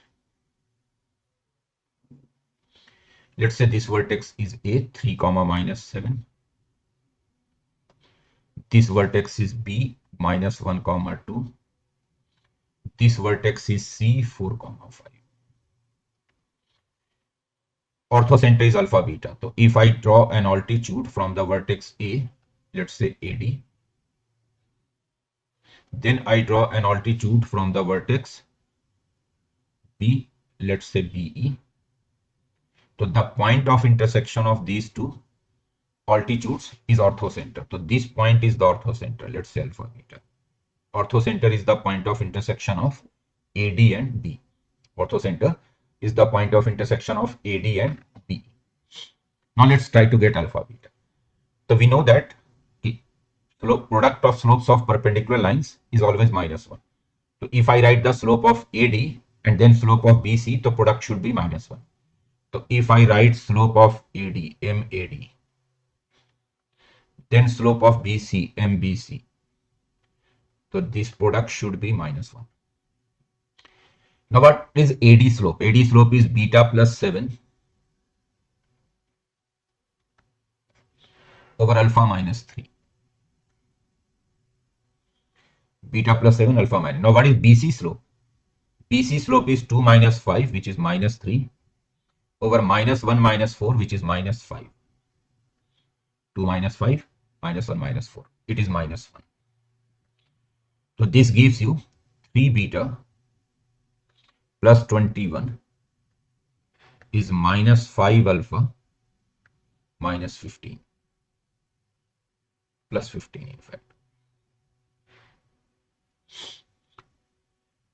3 beta plus 21 and then in the denominator I have 5 alpha minus 15 cross multiply minus. So ultimately I got an equation here. I got 5 alpha minus 3 beta is equal to 6.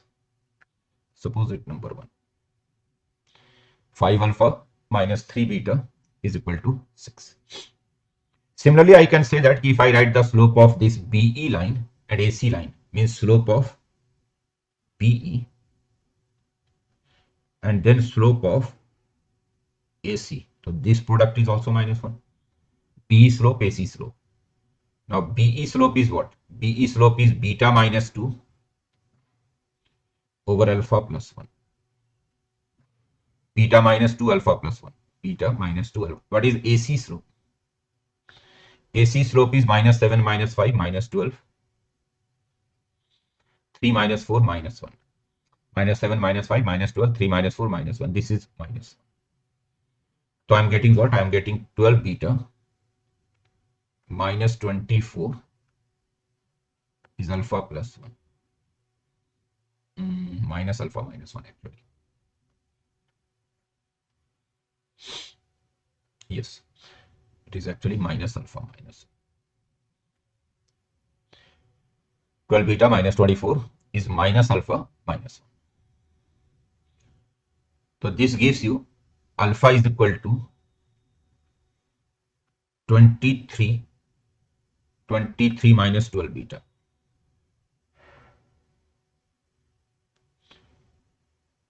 Alpha is equal to 23 minus 12 beta. Let's suppose number 2. Now just solve equation 1 and 2, you will get alpha beta. So no, I'm not solving it now. It's very easy. Just solve equation 1 and 2, you will get alpha beta. So if you solve equation 1 and 2, so ultimately this thing you will get. You will get alpha is equal to minus 47 by 19, beta is equal to 121 by 57. And then this gives you 9 alpha minus 6 beta plus 60 is equal to 25.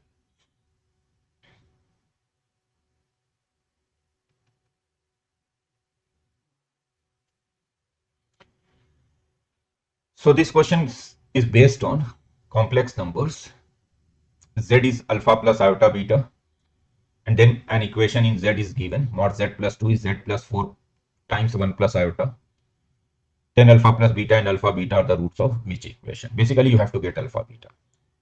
So if I put the value of Z is equal to alpha plus iota beta in this given equation here, so I have Z plus 2 means alpha plus 2 plus iota beta.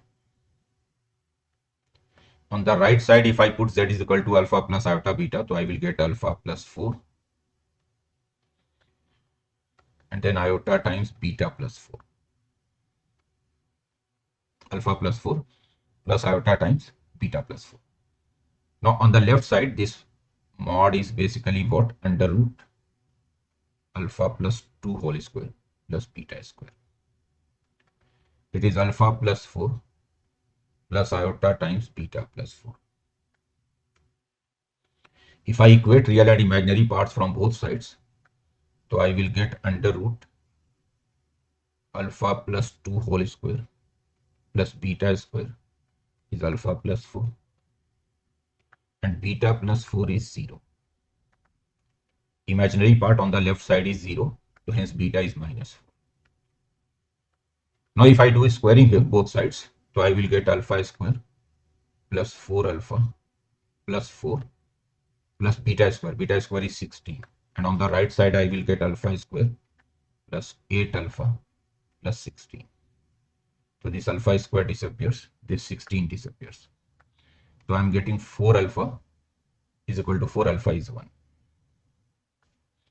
So hence alpha plus beta is minus 3 and alpha into beta is minus 4. So just see which equation gives you the roots minus 3 and minus 4. That means the roots of your quadratic should be minus 3 and minus 4. So hence your quadratic equation must be x plus 3 x plus 4 0, which is basically x square plus 7x plus 12 0. So this should be your quadratic. Means option C is the correct option here, right?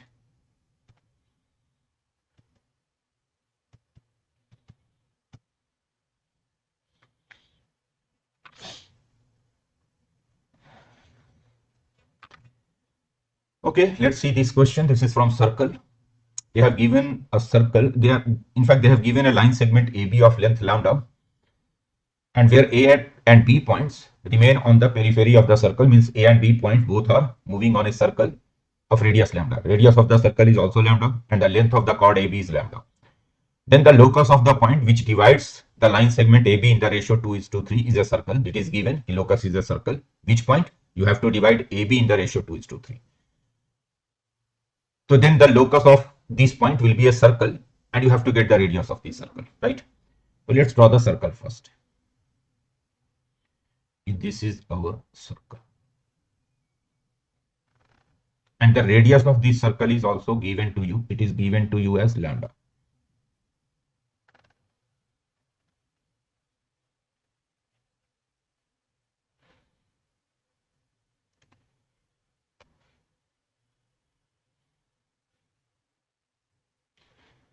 So this is the circle. So I have a circle here, and AB is a chord of the circle.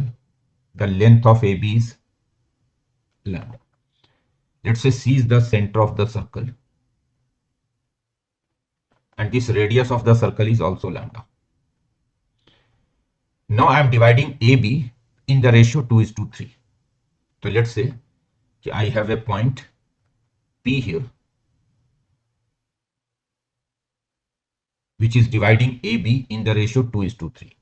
So I have to get the locus of P. Locus of P will be a circle. You have to get its radius. So since it is given that AP is to PB is 2:3. So let's substitute. Let's suppose AP is 2K and PB is 3K. So complete AB is lambda. So I can say 5K is lambda. So K is basically lambda by 5. Now if I join CP, and if I draw perpendicular from C to the chord AB, let's say CD. So see, from the triangle ACD,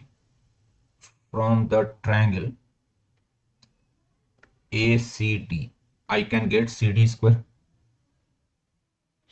CD square will be basically AC square minus AD square.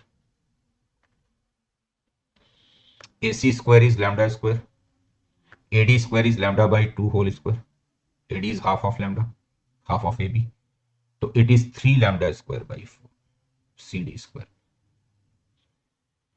Now from the triangle PCD,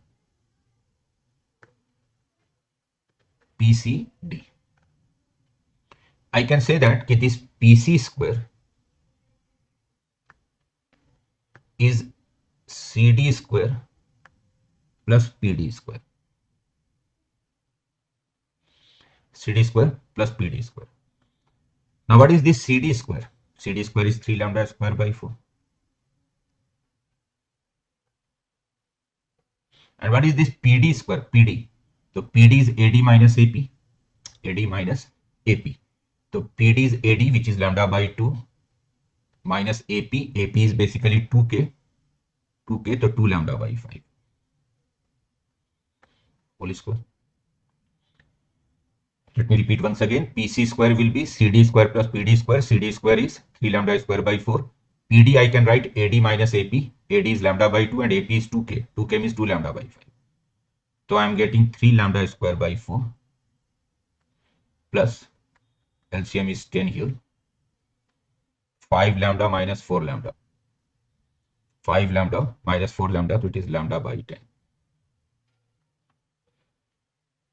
5 lambda by 2 minus 4 lambda.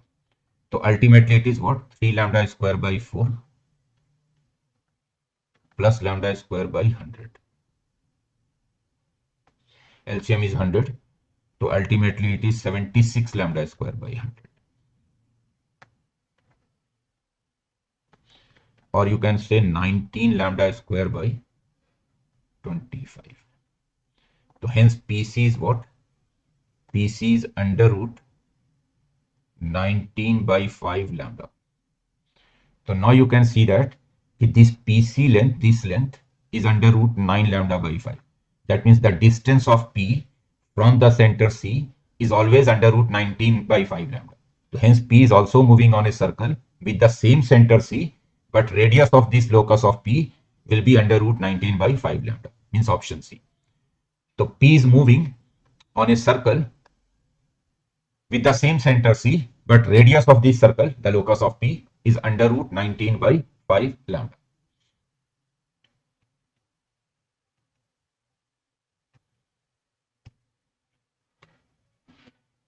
Okay, see this question now. This is from statistics. So observations given, frequency given in terms of K, sigma F means sum of frequencies given 62. Mu is the mean, sigma is the standard deviation. So what will be integral part of mu square plus sigma? In short, you have to find the mean and the standard deviation. So first it is given that sigma F is 62. Means if I add all the frequencies, the sum should be 62. So let's add all the frequencies. Let's add all the frequencies. K plus 2 plus 2K plus K square minus 1 2 times. So 2K square minus 2 plus K square plus 1 plus K minus 3. This sum should be 62. I've just added all the frequencies. K plus 2, 2K, K square minus 1 2 times 2K square minus 2. Then K square plus 1, K minus 3. So ultimately I'm getting what? I'm getting 2K square and K square, 3K square. Then I'm getting K and 2K, K and 2K, 3K and K 4K. Then these two and these two disappears. And I'm getting what? 1 minus 3 minus 2, so minus 64. So 3K square plus 4K minus 64 is equal to 0. Now just solve this quadratic. Just solve this quadratic. You will get two values of K, one positive, one negative. But frequency cannot be negative. Frequency cannot be negative. So you will take only positive value. So if you solve this equation, 3K square plus 4K minus 64, so you are getting these two values. K is equal to 4 and K is equal to minus 16 by 3. But minus 16 by 3 will be rejected. So ultimately you are getting K is equal to 4 here. So I'm getting K is equal to.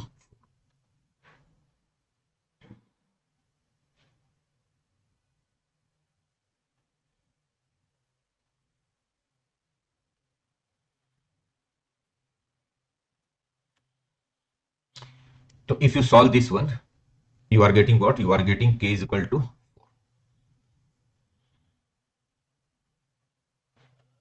In fact, you are getting two values of K, positive, negative. Reject the negative value, only you take the positive value. You can check also if I put K is equal to 4. So it is 48 plus 16, 64 years. So now I can say that since K is 4, so this frequency is what? 6. This frequency is what? 8. This frequency is what? 15. This frequency is also 15. This is 17. And this is 1. So now you know the frequencies. Frequencies are 6, K plus 2, 4 plus 2, 2K 8, 16 minus 1, 15, 16 minus 1, 15, 16 plus 1, 17, 4 minus 3. So now you can get the mean, mu. The mean will be what? Sigma xi fi over sum of frequencies, and sum of frequencies is 62.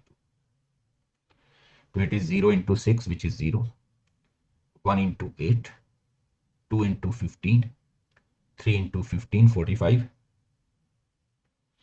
4 into 17, 68, and 5 into 1, 5 over 62. Now just calculate this, you got your mu. If you calculate this mu comes out to be 156 by 62. It comes out to be 156 by 62. So this mu is 156 over 62. Now I have to get the standard deviation. Let's get variance first, sigma square. In fact, I need only variance sigma square. So sigma square will be what? Sigma x square f over sigma f minus square of the mean minus 156 by 62 whole square. So now it is again 0 into 6, 0, 1 into 8, again 8, 4 into 15, 60, 9 into 15, 135, 16 into 17, 25 into 1, divided by 62, minus 156 by 62. So now just calculate this one. This is basically sigma square. So I'm not doing calculation thing. You can easily calculate it. So just calculate. You got your value. So ultimately, if you calculate, the sigma square plus mu square becomes sigma square plus mu square. This becomes 500 by 62. Or you can say 250 by 31. Which is obviously 8 point something. 31 into 8 will be 248. So hence integral part of this, if I take its integral part, so that will be 8 only. As expected, the question from statistics, you have to do the calculation thing. Concept wise, not very difficult, but calculation wise, yes, it is lengthy. Next question from differential equations. You are given a differential equation here, 1 plus log x dx by dy minus x log x e raised to y, x positive. And the solution of this differential equation passes through 1 comma 0 and alpha comma 2. So what will be alpha raised to? So let's solve this differential equation. So see, you know that when I differentiate this x log x, I will get 1 plus log x. Derivative of x log x is 1 plus log x, 1 into log x, and then x into 1. So if I substitute this x log x as t and differentiate it, so I will get 1 plus log x dx dt. And hence this equation now reduces to dt by dy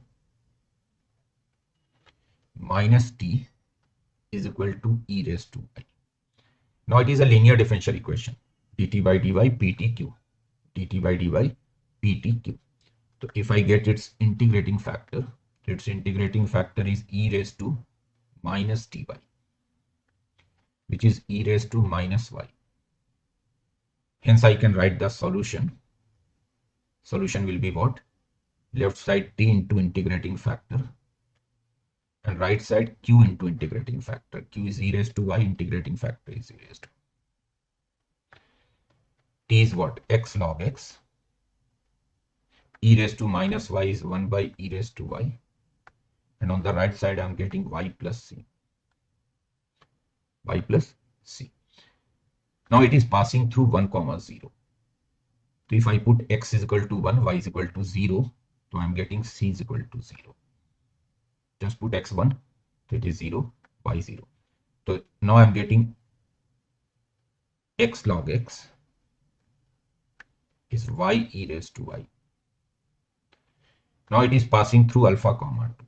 It is passing through alpha comma 2. So put x is equal to alpha, y is equal to 2. Alpha log alpha is 2e square. Alpha log alpha can be written as log alpha raised to alpha 2e square. And hence alpha raised to alpha, it can be written as e raised to 2e square. Means option C is the correct option here, right?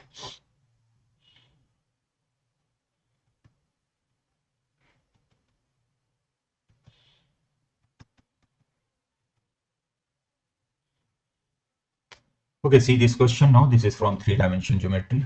A rectangular parallelepiped, or you can say cuboid, is given. One vertex at the origin, and length of the edges of the cuboid are along the x-axis.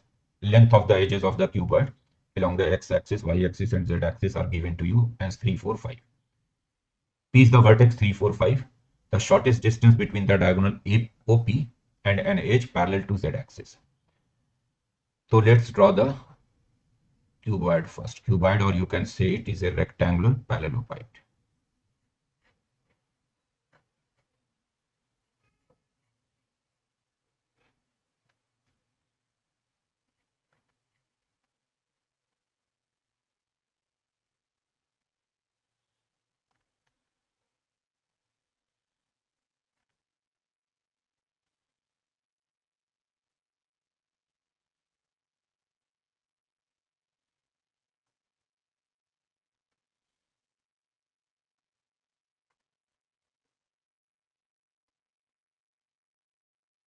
So let's say this is x-axis, this is y-axis, this is z-axis, this is origin,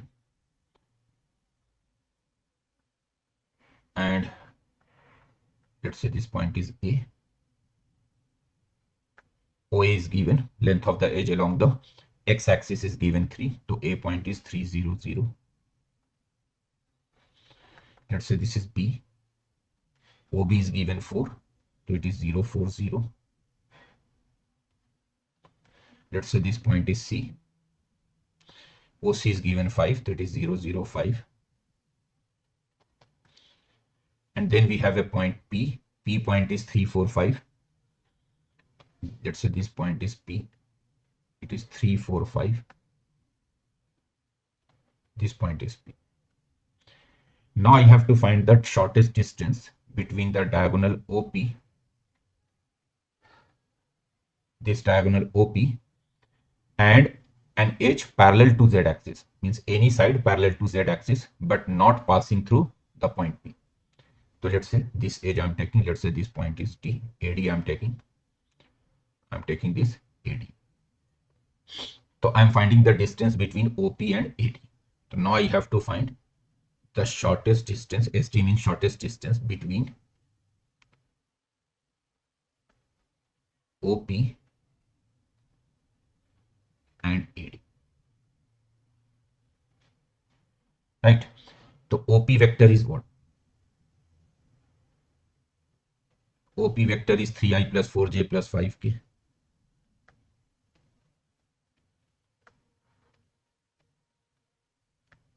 And AD vector is what? Obviously, this vector, AD vector, is parallel to z-axis, and its length will be what? 5a. Its length will be this 5 length actually, OC length and AD length is same. So it is parallel to z-axis, length 5, so it is 5k cap. AD vector. Right? Now, what is this? In fact, to find the shortest distance between two lines, what you do? You choose a point. You choose a point on each line, one point on the line 1 and one point on the line. So on the line 1, I'm choosing the point O. So on the line 1 OP, I'm choosing the point O, which is 0, 0. And on the other line AD, I'm choosing the point A, which is 3, 0, 0. The shortest distance will be what? Shortest distance will be OA vector dot cross product of these two vectors, OD, OP and AD, and then mod OP cross AD. See, whenever you are taking the shortest distance between two lines, first you write A2 minus A1. A1, A2 are 2 points on two given lines respectively. So here I have taken O point on the first line, A point on the second line. So this is A2 minus A1, OA vector. Then B1 and B dot B1 cross B2. B1 is a vector along the first line, B2 is a vector along the second line. So vector along the first line is OP, vector along the second line is AD. So this is B1 cross B2 over mod B1 cross B2. So now I have to get OP cross AD. OP cross AD. So it is basically what? I, J, K. 3, 4, 5, and then 0, 0, 5. What will be this if I expand it through the third row? So it is 5 times 4I minus 3j. So this will be OA vector. OA vector is what? OA vector will be 3, 0, 0, 3I plus 0j plus k. 3I. OA vector will be 3I. Dot. OP cross AD. 5 times 4I minus 3j. Divided by mod OP cross AD. So which is, if I take mod OP cross AD, the 15 is 25 actually. So ultimately you are getting what? You are getting 12 by 5. So correct answer, the shortest distance will be 12 over 5, which is option A.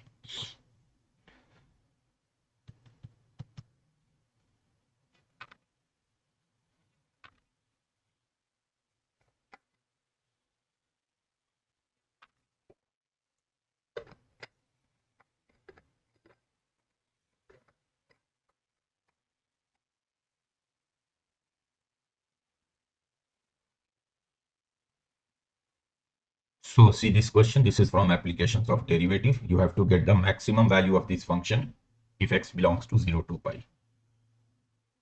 So let's take this function fx as x, 2 sin x cos x means sin 2x plus 1 by 3 sin 3x. And it is given that x belongs to 0 to pi. Now let's differentiate to get the maximum minima. So derivative will be 1 minus 2 cos 2x plus cos 3x. 1 minus 2 cos 2x plus cos 3x. Now I can write it as 1 minus 2. Cos 2x can be written as 2 cos square x minus 1. And cos 3x can be written as 4 cos cube x minus 3 cos x. So this is basically what? 4 cos cube x minus 4 cos square x minus 3 cos x plus 3. Now you can see that from first two, you can take 4 cos square x common. So cos x minus 1. From next two, you can take 3 common, in fact minus 3 common, cos x minus 1.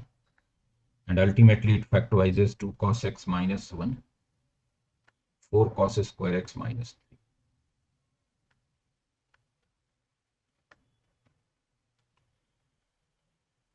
So this gives you cos x is equal to 1 or cos x is equal to root 3 by 2. In fact, x belongs to 0 to pi, so it can be minus root 3 by 2 also. In 0 to pi, cos can be positive and negative both. So I am getting x is equal to cos x is 1, so x is equal to 0. Root 3 by 2 means pi by 6. Minus root 3 by 2 means 5 pi by 6. You are getting 3 critical points here, 0 pi by 6 and 5 pi by 6. And just check the value of the function at these 3 given points. The maximum, the largest, the greatest of these 3 values will be the maximum. So f0 is what? F0 is obviously 0. If I check f pi by 6, so it is pi by 6 minus sine 60 degree root 3 by 2. And here sine 3 pi by 6, sine 30 degree, which is 1, so 1 by 3. LCM is 6, so it is pi minus 3 root 3 plus 2 by 6. And if I check f 5 pi by 6,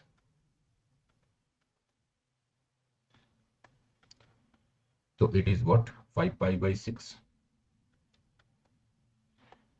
Then sine minus sine 2x. 2x will be 5 pi by 3. Sine 5 pi by 3. 5 pi by 3 means what? 2 pi minus pi by 3. So minus root 3 by 2. And then sine 5 pi by 2, which is 1 by 3. So it is 5 pi plus 3 root 3 plus 2 by 6. So obviously this one is the greatest value out of all the three values which you have found. Find f0, f pi by 6 and f5 pi by 6. So out of these three values, obviously the greatest one is f5 pi by 6. 5 pi plus 3 root 2, 3 root 3 plus 2. So means option B should be the correct option here, the second option, right?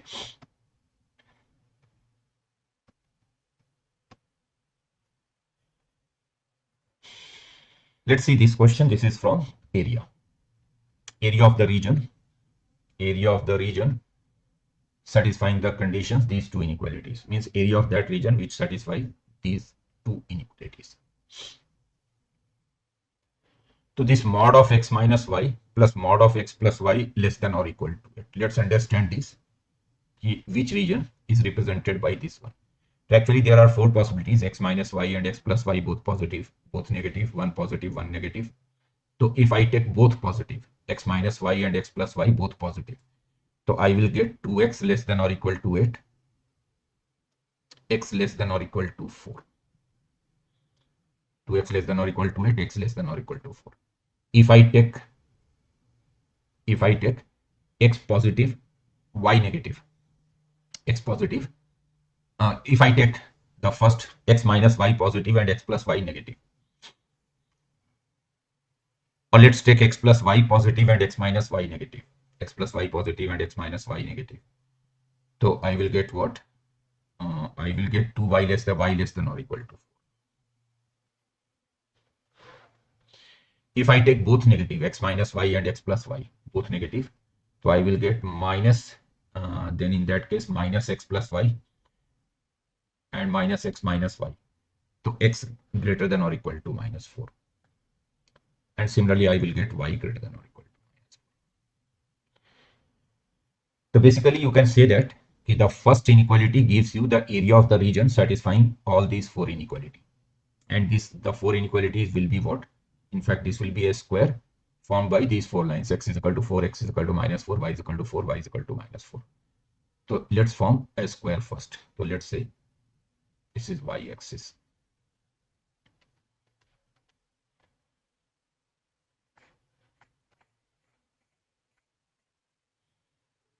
This line is y-axis.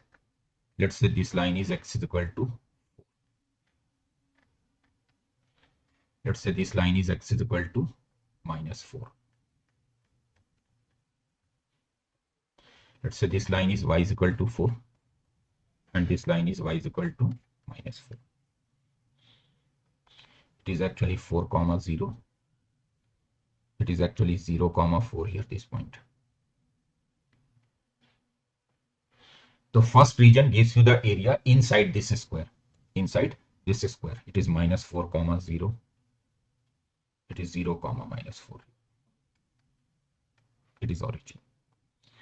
Now xy is equal to 2 is a rectangular hyperbola. Xy is equal to 2 is a rectangular hyperbola. It will be something like this. In fact, if I put x is equal to 2 here, so y will be 2. So actually it will be something like this, rectangular hyperbola like this. And xy greater than or equal to 2, that means you have to find this area. This area. And obviously this area will be symmetric in first and third quadrant. So just find the area in the first quadrant, double it, you will get the total area. Just get the area in the first quadrant, double it, you will get the total area. Now this curve here from here to here is y is equal to 2 by x. Xy is equal to 2. This point will be what?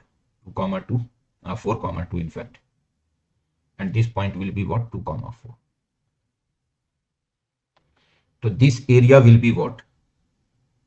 Area will be 2 times. Why I'm writing 2 times? Because I am finding the area in the first quadrant. Double it, you will get the total area. So integrate from 2 to 4, from x is equal to 2 to x is equal to 4. Integrate from x is equal to 2 to x is equal to 4. Upper curve is this line, which is y is equal to 4. And lower curve is y is equal to 2 by x. So it is 2 times 2 to 4, 4 minus 2 by x dx. Now it is very easy to integrate. Just integrate it, you will get your area. So when you integrate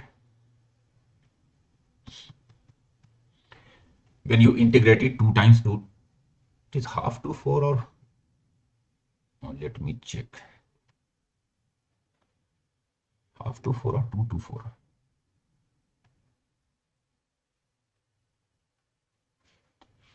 Xy is equal to 2. So if I put here x is equal to 4, just a minute, I think I've done some error here. These points are different points actually.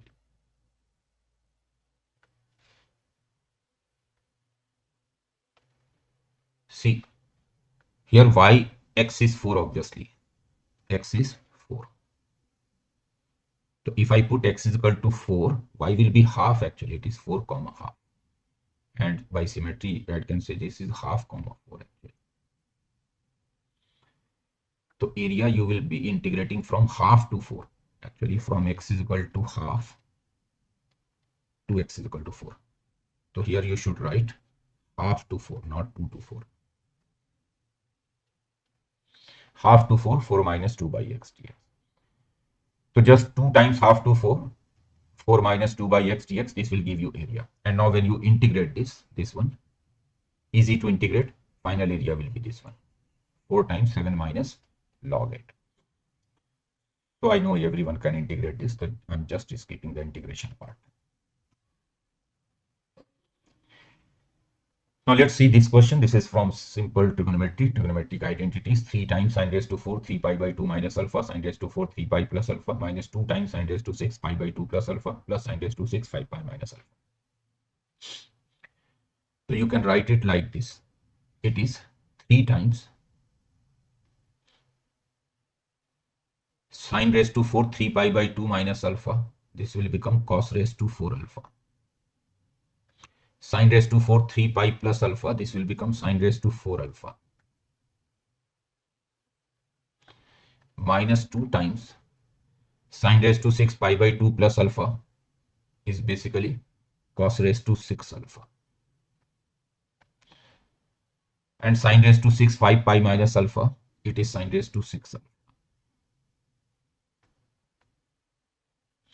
Now you can write it as 3 times a square plus b square minus 2 times a cube plus b cube. Here a is cos square alpha and b is sin square alpha. Now just use the identity. So a square plus b square can be written as a plus b whole square minus 2ab. And a cube plus b cube can be written as a plus b whole cube minus 3ab into a plus b.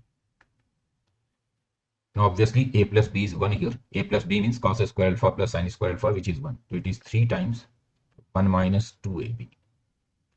And then 2 times 1 minus 3ab. So minus 6ab plus 6ab cancel. Your final answer is 1 here. So it is equal to 1.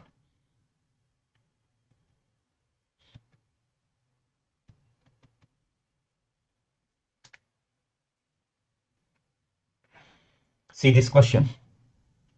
This question is from PNC, permutations and combination. They are asking number of times the digit 3 will be written when listing the integers from 1 to 1000. So see, when you are listing all the integers from 1 to 1000, so your number can be of a single digit, double digit or triple digit. Obviously in 1000 there is no 3. So I'm counting the numbers from 1 to 999 only. Right? So see, if I'm taking 3, at the 1000 place. So yes, at the 1000 place. So then how many numbers I can form? This place can be filled by any of the 10 digits. This place I can be filled by any of the 10 digit. So I can get 100 numbers. 100 numbers with 1000 digit, with 100 digit 3. Now you must be thinking that here 3 can be repeating also, means it contains the number of that form also 333. This contains the number of that form also 333. So that means 3 will be counted 3 times. So in fact I will count all the numbers. If I take 3 at the 10th place, so again this place can be filled in 10 ways. This place can be filled in 10 ways. So again 100 numbers. If I fill the unit place as 3, so again this place in 10 ways, this place in 10 ways, so again 100 numbers. But you must be thinking that actually some cases are repeated here. For example, 333 is counted in the first case, in the second case, and in the third case. It is counted 3 times. It is counted 3 times. So in fact, it should be counted 3 times because I have to count how many times the digit 3 will occur. So digit 3 will occur 3 times in this case. In this case, if I can count the number 333, so in this case, how many times digit 3 is there? Digit 3 is there 3 times. Number is 1. Number is only 1, 333. But 3 will be counted 3 times here. So hence this number must be counted 3 times. This number must be counted 3 times. So hence it is counted 3 times here. Here, here, here. So even if cases are repeating, this will give you the complete answer. Total number of times 3 occurs is 100 plus 100 plus 100. Means 3 occurs 300 times. 300 is your correct answer.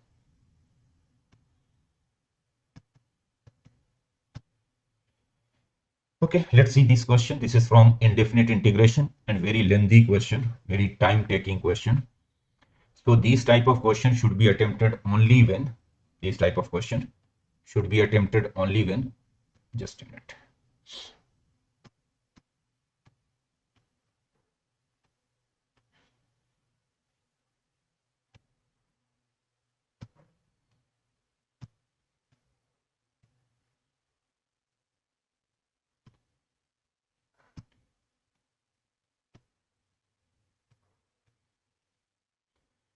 So this type of question should be attempted only when you have attempted all the questions and you have nothing to attempt. No, you are left some time with you. Then you should attempt this type of question. Otherwise, never attempt this question in the first round. It will take a long time. In the same amount of time, you can attempt 3 or 4 questions. Very, very lengthy question it is. So let's integrate this one. I can write this integration as, I can write it as a 2 integration. The first integration is x square minus 1 over x raised to 4 plus 3x square plus 1 tan inverse x square plus 1 by x means x plus 1 by x dx. And then I can write it as tan inverse, in fact, dx over x raised to 4 plus 3x square. So it can be written like this. Means just separate it into 2 parts. First divide the numerator, that first divide x square minus 1 by the denominator, then divide this tan inverse by the denominator. Now here in the first integration, if I divide numerator and denominator by x square, the numerator becomes 1 minus 1 by x. And here, if I divide by x square, it is x square plus 1 by x square plus 3, which can be written as x plus 1 by x whole square plus 2. In fact, plus 1. Tan inverse x plus 1 by x. And in the second one, I can write this one as x square plus 1 minus x square minus 1 over x raised to 4 plus 3x square plus 1. Now this first integration can be done very easily. Just substitute this tan inverse x plus 1 by x as t. So then this first integration, let me call it I1. This will simply becomes dt over t. The first one is done. Now let's suppose this integration is I2. In fact, I have written x square plus 1 minus x square minus 1. So I have to divide by 2 here. So I2 is half of this. So now I can write I2 as half of x square plus 1 over x raised to 4 plus 3x square plus 1 dx minus x square minus 1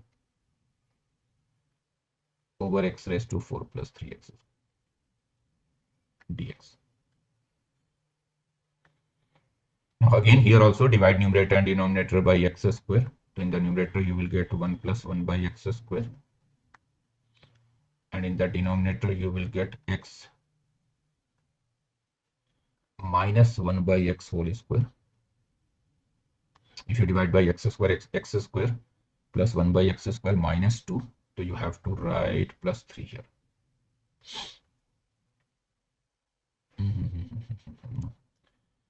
X square plus 1 by x square.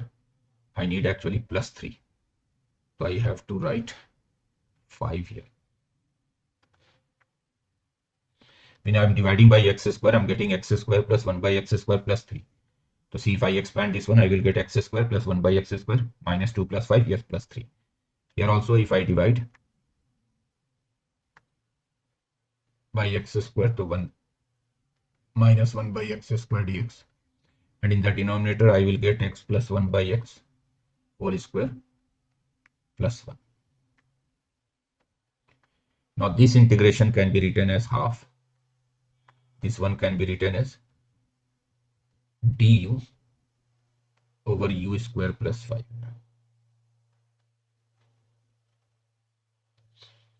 Where x minus 1 by x is. And the second one can be written as dv over v square plus 1. And now you can easily integrate it. It is actually dx over under root x square plus a square form. So just integrate, you will get your answer.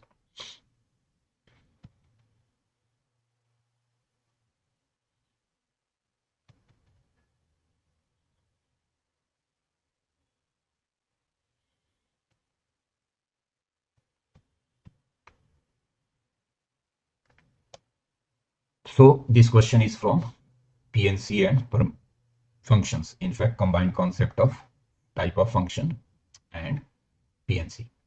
So two sets given, R and S, number of onto functions from R to S, but one more restriction, cafe should not be 1. Onto functions means that all the 4 elements of the set S must be in the range. All the 4 elements of the set S must be in the range, means each element of S should be image of some elements of R. But in fact, in R, I can see that in R, I can see 5 elements. In S, I have only 4 elements. That simply means that 2 elements of R, any two elements of R will be associated with a single element of S. So what I will do, if first I am dividing 5 elements of R into 4 groups of 2, 1, 1, 1. I am dividing 5 elements of R into 4 groups of 2, 1, 1, 1. So it will be what? 5 factorial, 2 factorial, then 1 factorial, 1 factorial, 1 factorial 3 times, no need to write. And then 3 equal groups. So I have to divide by 3 factorial. So this is what? This is simply the formation of groups. I have divided 5 elements of the set R into 4 groups. Now these 4 groups will be distributed among these 4 persons, 1, 2, 3, 4, means one group will go to 1 group will go to 2, one group will go to 3, one group will go to 4. But I don't know ki actually 2 is going to this, which one, this one is going to be this one is going to this one, I don't know. So just divide by multiplied by 4 factorial here, because you don't know which group is going to which person. You can say that the 4 elements of the set is 1 2 3 4, these are 4 person, and you are dividing 4 groups to 1 1 1. These 4 groups you are dividing among 4 persons, so that each person gets one group, but you don't know which person gets which group, so you have to distribute it in 4 factorial ways. Now the function is onto. Now you have written an onto function from S to S. This is the total number of onto functions from R to S.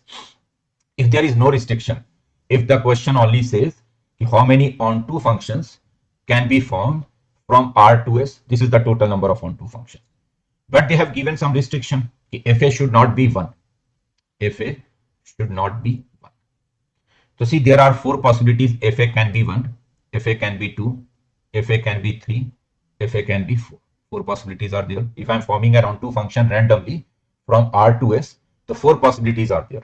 Fa can be 1, Fa can be 2, Fa can be 3, and all these 4 possibilities are equally likely. All these 4 possibilities are equally likely. So that means, but I need Fa should not be 1. Means I am saying that Fa should not be 1. Means Fa is equal to 2 is okay, Fa is equal to 3 is okay, Fa is equal to 4 is okay, but Fa is equal to 1 is not okay. So that means out of these 4 possibilities, I have to count only 3 possibilities. One possibility will be rejected. So means out of these total cases, I have to count only 3/4 of the cases. 1/4 will be rejected. Which 1/4? Where Fa is 1. Fa is equal to 1 is 1/4 of the total cases. Total cases, Fa can be 1, Fa can be 2, Fa can be 3, Fa can be 4. All are equally likely. All are equally likely. But I don't know Fa is equal to 1. So that means I have to eliminate this 1/4 case. I have to count only 3/4 case. So your final answer will be 3/4 of this one. So now let's calculate. So I will get 5 factorial, which is 120. 4 factorial, which is 24, into 3. 2 factorial, which is 2. 3 factorial, which is 6, into 4. So 6 into 4, 24. 2 into 120, 60. So your answer will be 180. So 180 is the correct answer here.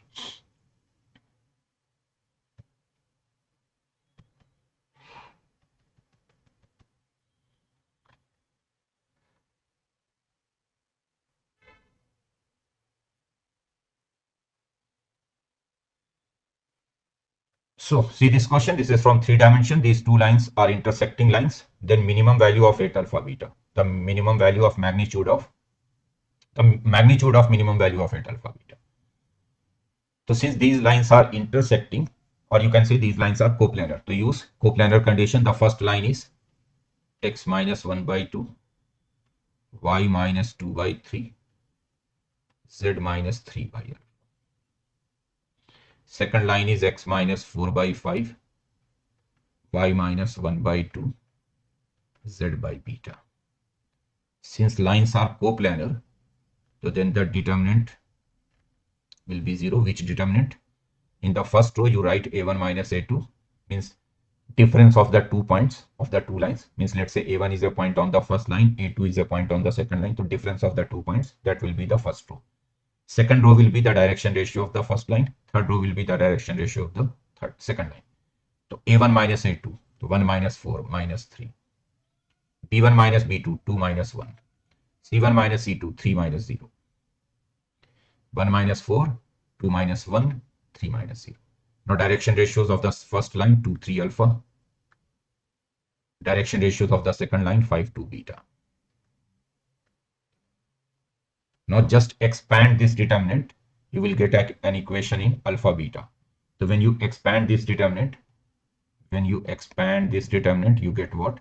You get alpha plus beta, alpha minus beta is equal to 3. Just expand this one. So you get alpha minus beta is equal to 3.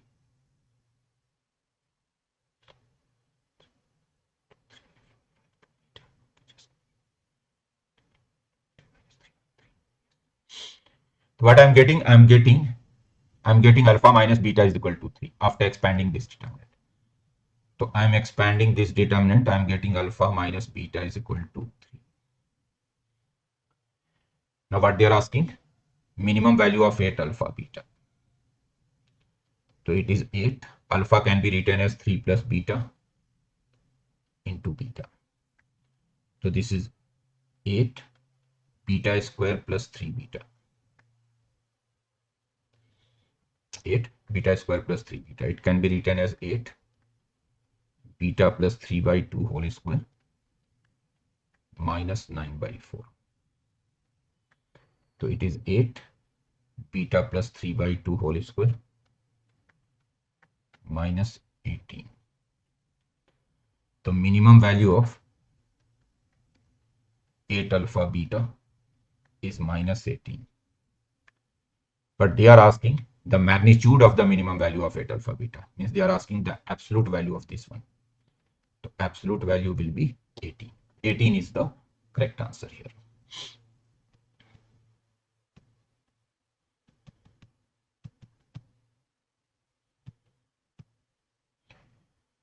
See this question now. This is from parabola. A parabola is given y square is equal to 4x. Its diagonals pass through 1 comma 0. Actually 1 comma 0 is the focus of this parabola. And area of the trapezium. They are asking area of the trapezium whose vertices lie on this parabola. Diagonals of the trapezium pass through 1 comma 0. And the length of the diagonals of the trapezium is 25 by 4. Area is given 75 by lambda. So what will be lambda? So let me repeat the question. You are given a parabola. Area of the trapezium inscribed in this parabola means all the 4 vertices of the trapezium are lying on the parabola. The area is 75 by lambda. And both the diagonals of this trapezium are of equal length 25 by 4. And both the diagonals pass through the focus 1 comma 0. Right? So let's see. Let's say this is your parabola.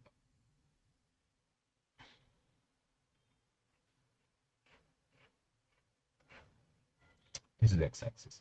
Suppose this is your trapezium.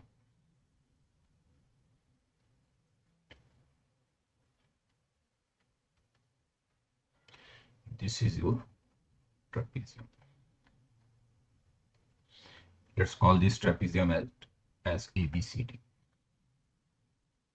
Now if I draw the diagonals of this trapezium, one diagonal is this AC, one diagonal is this BD. So both the diagonals are passing through the focus. Focus is 1 comma 0. Means both the diagonals are focal chord actually. Both the diagonals are focal chord. Area is 25 by lambda. Length of the diagonal is 25 by 4. Now you can see that this parabola is y square is equal to 4x. So it is of the form y square is equal to 4ax. 4a is 4 means a is 1.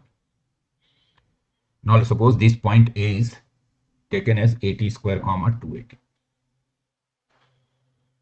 A is 1 to t square comma 2.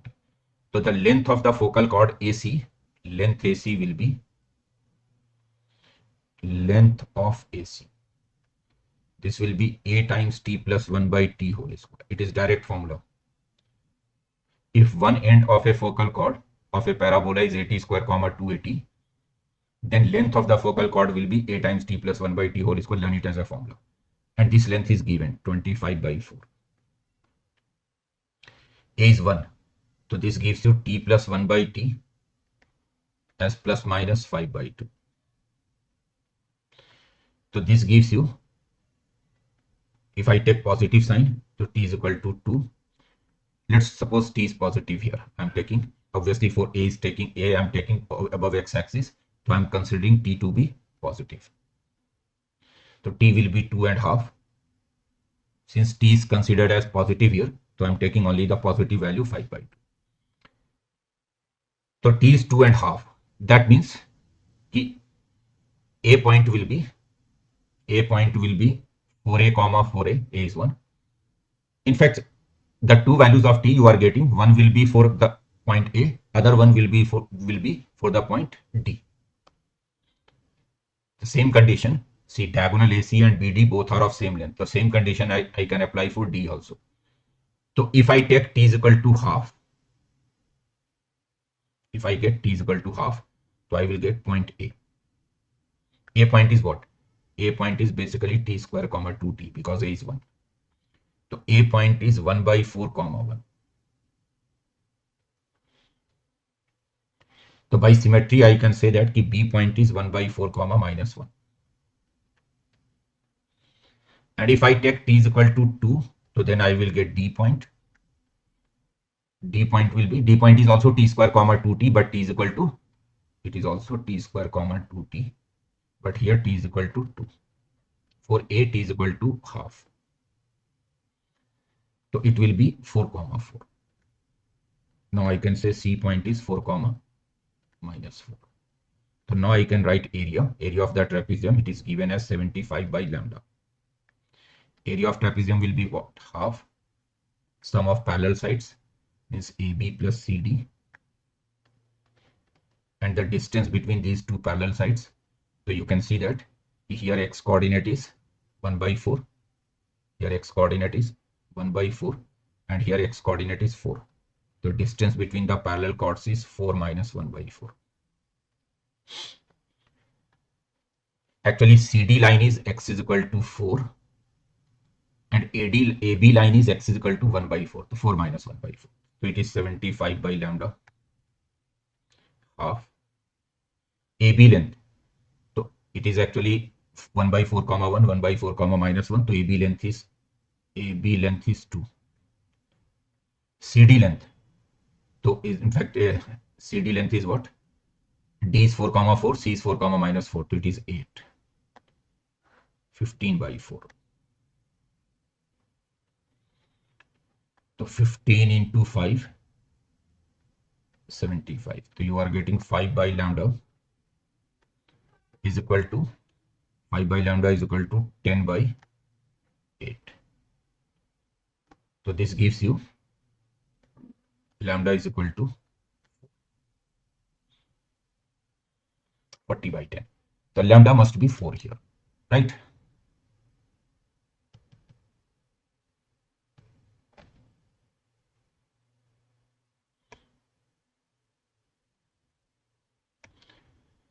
Okay, let's wrap up this video now. Bye everyone. Bye bye. Take care. God bless you all. See you next time.